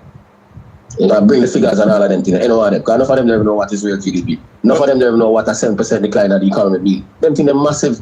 Massive. So, yeah. So that's why banks are moving to take houses and take cars and all of them stuff there. Yeah. And you have some clowns out there saying that we have spread propaganda. Well, ask them what is the value of GDP. Them can't tell you. They just have a good feeling on them politics, man. We talk about real figures. And economics we talk about, and politics we talk about. That's why we can calculate it and tell you. Because we work with them numbers every day. You think that because the banks them idle while the money, man? Talk them a joke. Hello, good evening, Ralston, my guru. Good evening, Colin, my professor. So on the year that Ralston, I'm going to challenge the Prime Minister to come stand up in front of him and come tell him, say, where my son go, son. But I love to see that too. And you know, I would love to see that, ladies and gentlemen. I would love to see that. And I will be giving you.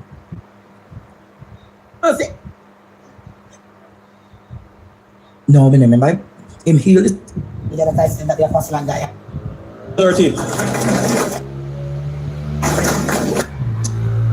Bro, it's about Singapore. Listen to this, Jamaica. So we need to hear the voice of the business community to not just advocate for your position, but to have a conversation with your employees and your customers, to speak generally so that the entire Jamaica can understand where we are today. It is totally different from the 70s. Where we are today, Jamaica could become Dubai or Singapore, where if our economy grows, we might have to bring people in to keep the economy turning over. Yes, and can you imagine that Jamaica has reached that stage? It is how Cayman has grown, Antigua is growing, all of these other countries that have taken our labor to build their But just your Andrew on this, if our economy grows. So he's not confident that he can grow the economy. Damn, bro. This man went from 4 and 5 to if our economy grows.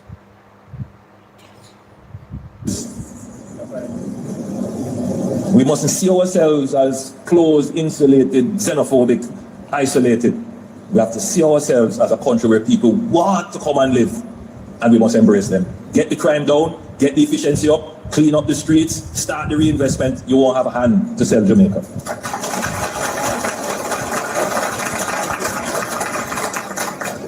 Look, the model of development and growth for many years has been how many visitors can we have in tourism? That model needs to shift. It has to be how many people can we get to come and live in Jamaica. So it's not just the one-off 5-day tourism dollar that gets circulated out of the country. We want people to come here and live and spend and hire and create and do business. By the way, that's Vision 2030. I don't think Jamaicans heard what he said. Yeah, man. Rasta man, I boss, You won't man. have hands to sell Jamaica. What can go so? You won't have hands to sell Jamaica.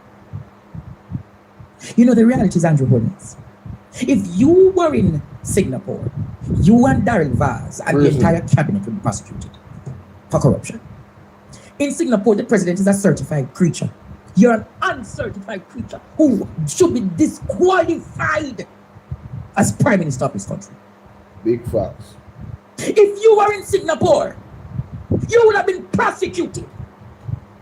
Big You facts. would have been prosecuted. You would have been in jail. Daryl Vaz would be in jail. And all of you. Big facts. So you come use Singapore to come justify how you want to develop Jamaica. For 10 flipping fucking years, you have had this country, and what have you done with it? What have you done with the damn country the last fucking 10 years? Dang. Nothing but rob, thief, loot, scam, juke and damn rape it. Dang. Ball out! Whoa, yo. We need help, Jesus. Jamaica need help. You done a straight prison, Courtney. Straight prison with a dead. Straight prison. So the business community was listening to your chicken, your garbage, and your bullshit. And then when you come, you say the people are parity.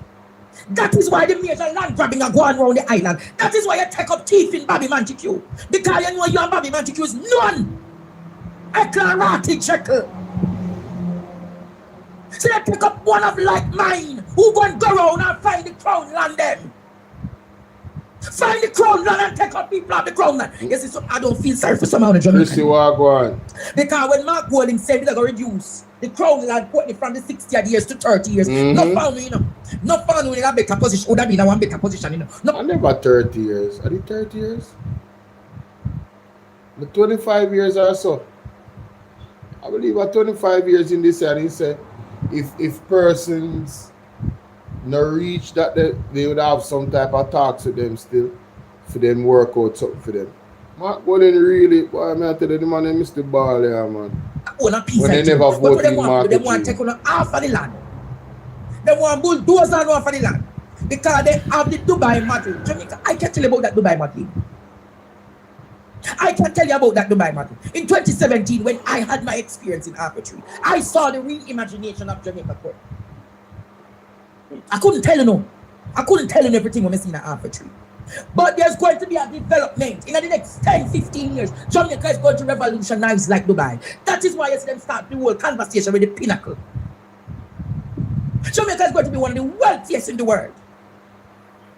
But you know what is going to reach Jamaica? The same dastardness will reach Nigeria.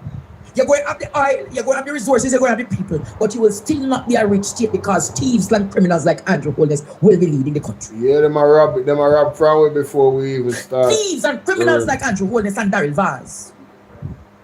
But Jamaica, we're going out them. We're going to out them. So when you end up on Jamaica as a potential, Jamaica do have the potential. Because you have the oil, you have the resources that all of these people want. You have the sun, you have the beaches, you have the people, you have the culture. The greatest aspect of it that many of you don't even know is the culture that is going to make it richer than Dubai.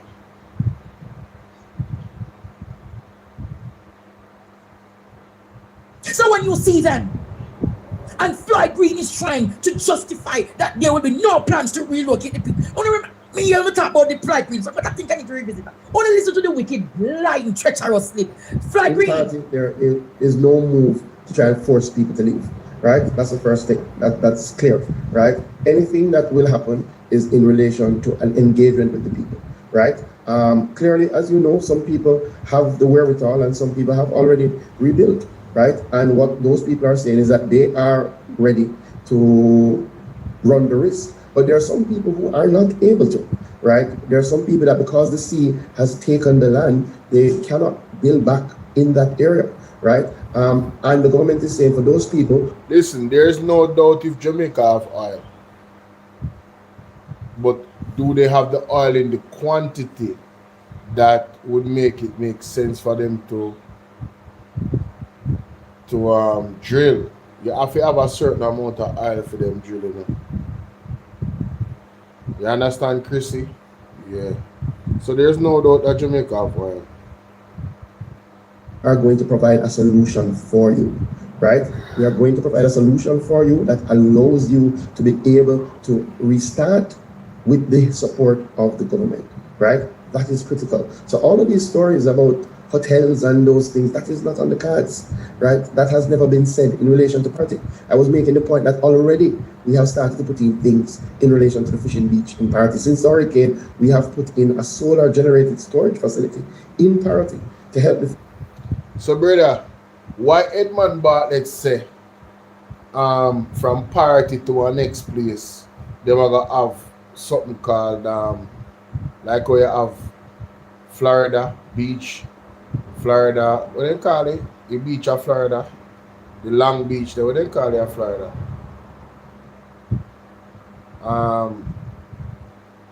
What they call the beach of Florida, ladies and gentlemen? Somebody please remind me. My brain kind of lazy right now. Anybody? Nah, man.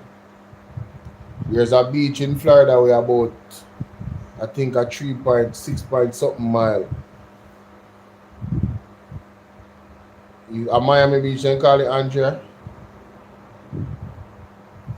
Hold on.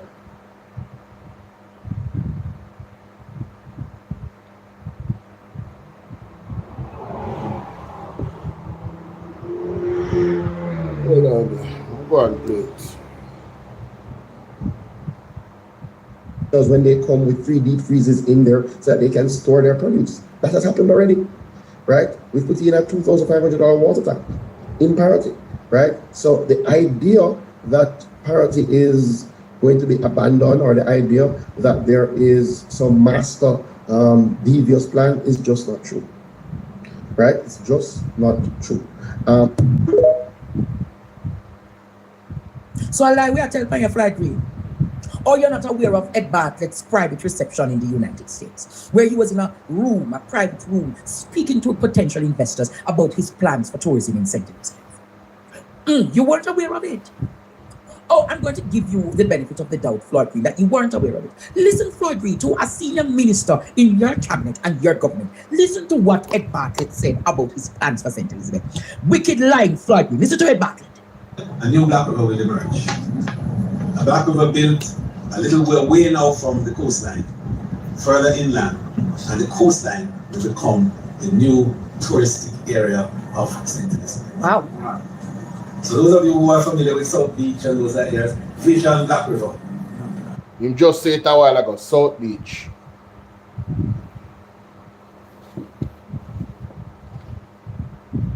That's where we're going. All of from Paratio. So those of you who are familiar with South Beach and those areas, vision Black River. That's where we're going. All of from Paratio all the way back to Crawford, if you know that area. From Parity go to Crawford. So Floyd Green, you were not aware of that plan that the tourism minister have. If have our own South Beach. I think South Beach is 3.6 miles long. I'm going to look it up again. And then Treasure Beach, which is developed. A Black River built a little way now from the coastline, further inland, and the coastline will become the new touristic area of St. Elizabeth. Wow.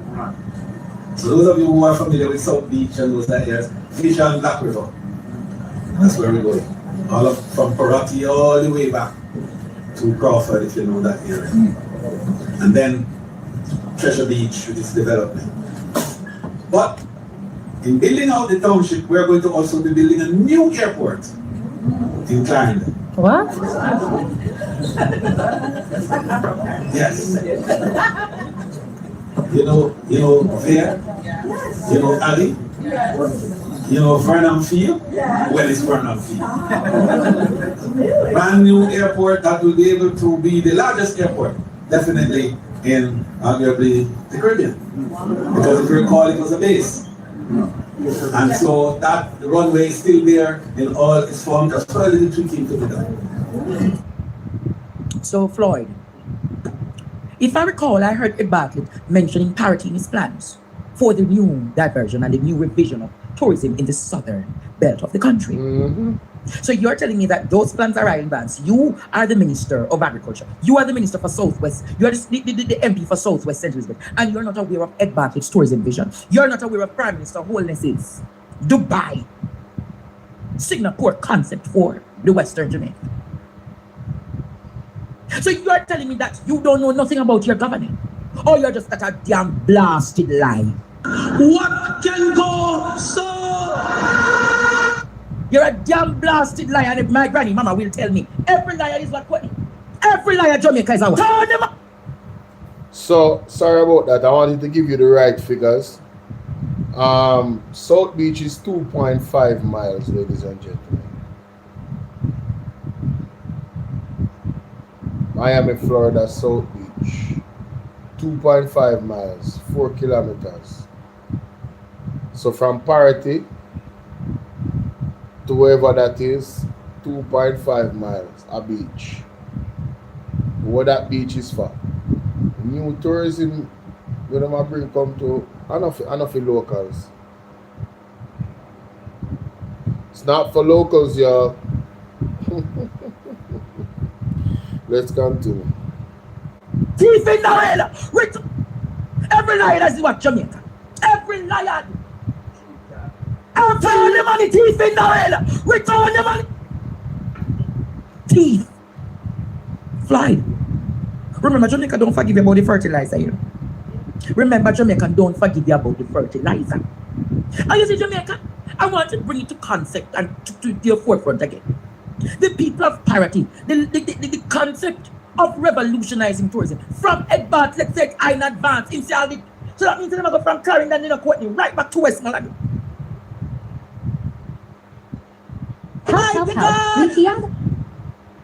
Jamaica, what more do you need to see that these people are the synagogue of Satan? What do you need to realize that these people are the kedeketes? What do you need to realize, people, that these people will go at any length and breadth to steal? You hear what I'm saying? You're not going to have hand. So that it is mean that Jamaica is going to be sold. All of you said about it. You're not going to have hand to sell Jamaica. You're not going to have hand to sell Jamaica, and poor people in Jamaica not living good. You have so much squatters. Then Jamaica, who is going to ask the private sector to start building what economical home? So what is the purpose of the NHT? Don't, hey, come here, idiot boy. Come here, big nose boy. Come here, big nose boy. Or if you look on private sector, we tell private sector, they need to start building cheaper housing scheme. Come on now. What is the purpose of the NHT? When NHT... So Andrew, you fi build expensive houses and your wife fi build apartments and townhouses and them something they were expensive. But the private sector fi build cheaper housing.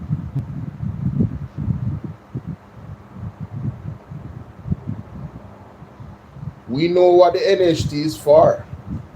The better question is, what is Andrew Holness, why is Andrew Holness not using the NHT for what it's supposed to be used for? This is a government issue, you know. This is not an NHT issue, you know. It's the same thing with the edge tax. The edge tax is there to purchase insurance and fuel prices. The edge tax is not being used for that. So everything the PNP them have, them, you know, Andrew just mash it up. Just mash it up. But you are down my side. I get kind of tired, you know. So we're going to turn in. We're going to turn in. I'm supposed to possibly have an early day. Some hours from now. More 4 or 5 hours from now. I'm supposed to be fully active. I'm going to get no sleep yet. You understand? Yes, sir.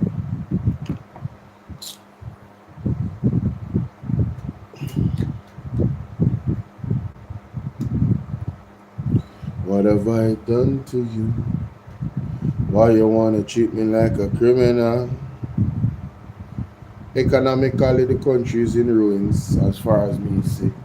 Based off of what the man them a do and the recommendations that Rastanaman has made, and the other, professional and technocrats, and I don't see the JLP really taking those advices and holding them and taking them very seriously. You say Alita nap off but your back, Alita me there, Harry can be big up me there tired and sleep. So I go get some rest. Yeah, that me go. Me not watch World Cup, I don't watch a game all now. I haven't commented on the World Cup. I don't watch a game. I have zero interest in the World Cup. I am more concerned about the judgment that is pending for Jamaica. That's what I'm really concerned about. Jamaica. I want to see, I don't know if you remember, but if you remember the prophecy about the massive earthquake and the tsunami.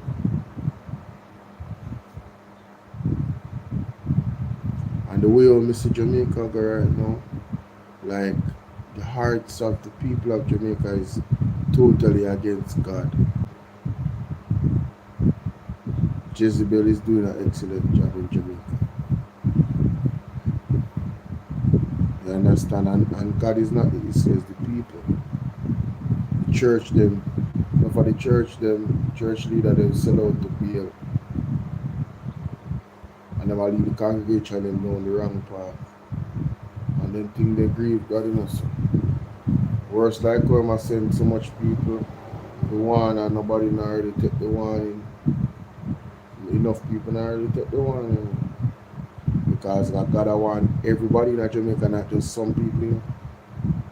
What is required is all of Jamaica repenting for the judgment. But the whole thing are go close now, even if everybody repent, it's still gonna be. And sometimes me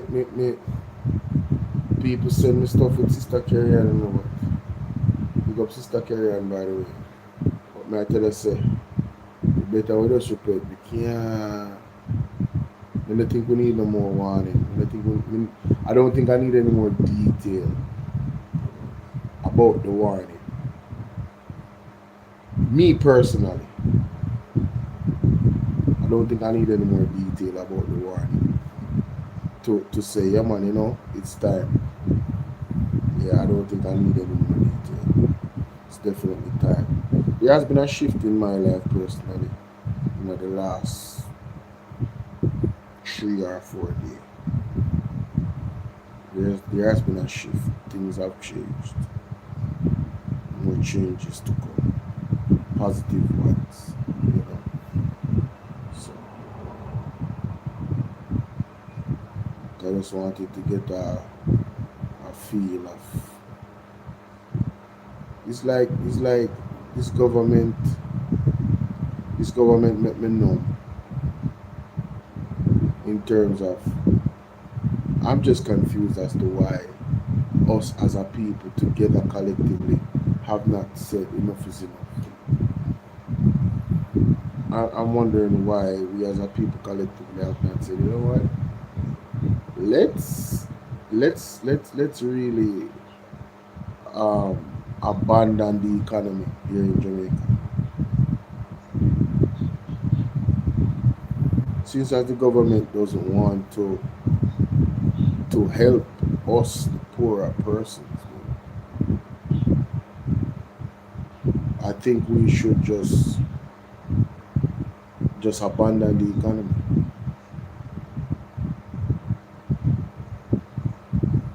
I'm talking about totally abandon the economy. But then you guys would have to do it for the long haul. You'd have to unite. and lean on the Most High, and then, you know, share and care with each other. It's going to come a time when, you know, those realities would have to be the norm. We have to share and care with each other, like we used to, like real good neighbors. I understand, because, you know, a lot of people want to stand up on their own 2 feet, but it's going to become so challenging now. We're going to have to lean on each other. As it was in the days of Noah, so it shall be in the end. Why? Merle, you never tell a lie. Yo, them are people are just like the people in the book of Noah. Just like the people in the book of Noah.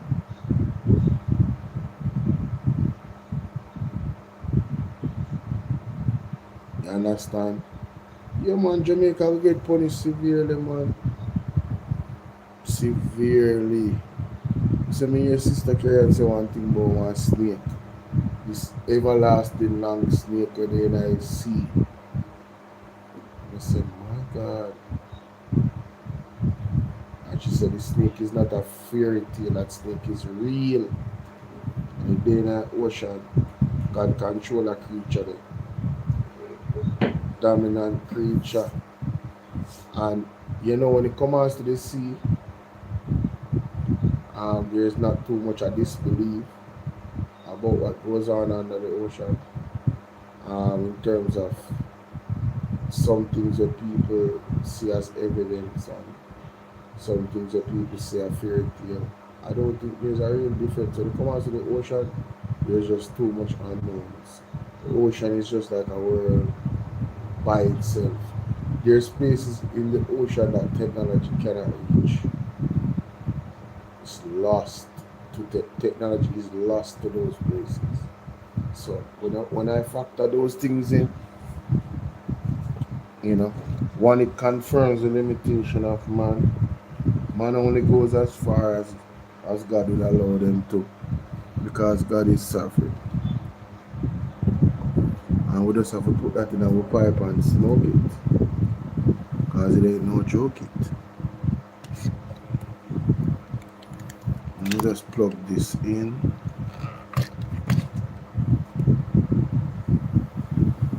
I got thrown off today. I'm thrown off still because my computer is not up and running again. Hopefully, I lost 24 hours. I lost more than 24 hours. Excuse me. Hopefully tomorrow. Tomorrow is Tuesday though. Today is Tuesday though. Damn, man. I lost a lot of time. Because my computer charger not working.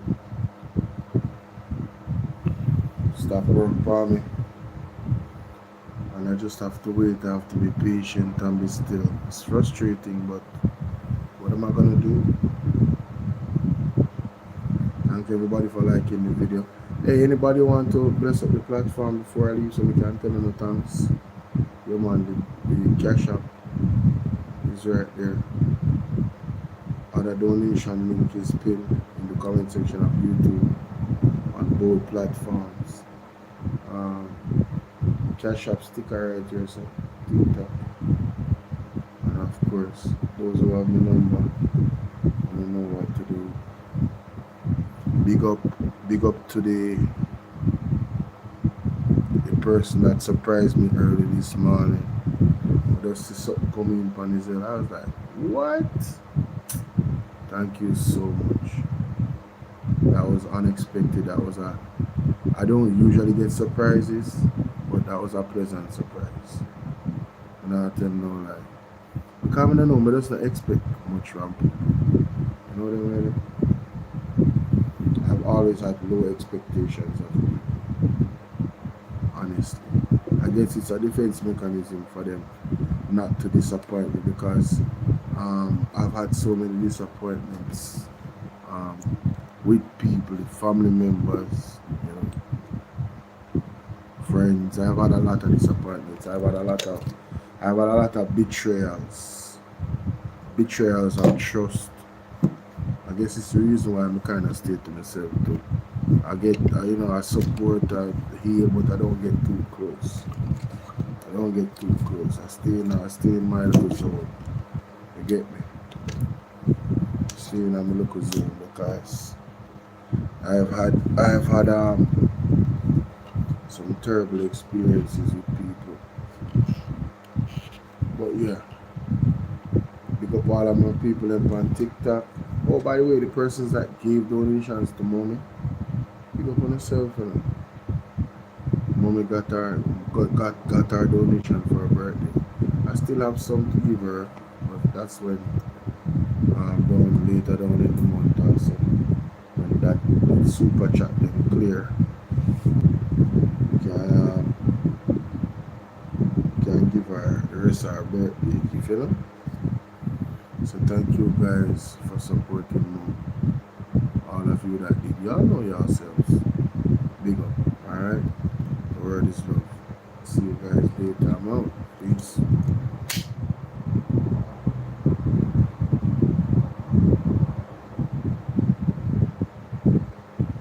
1 o'clock on the dot.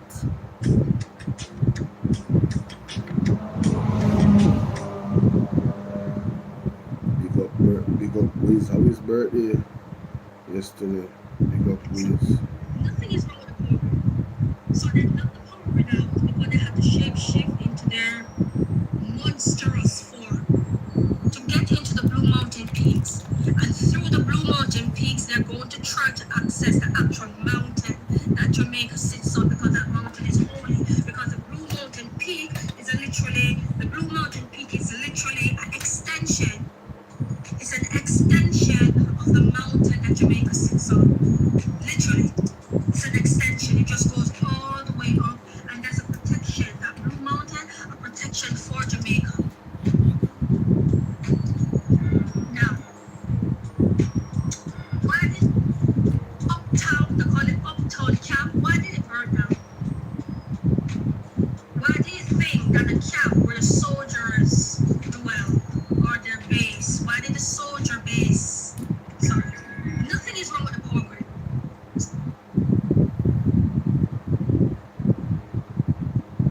2nd of June.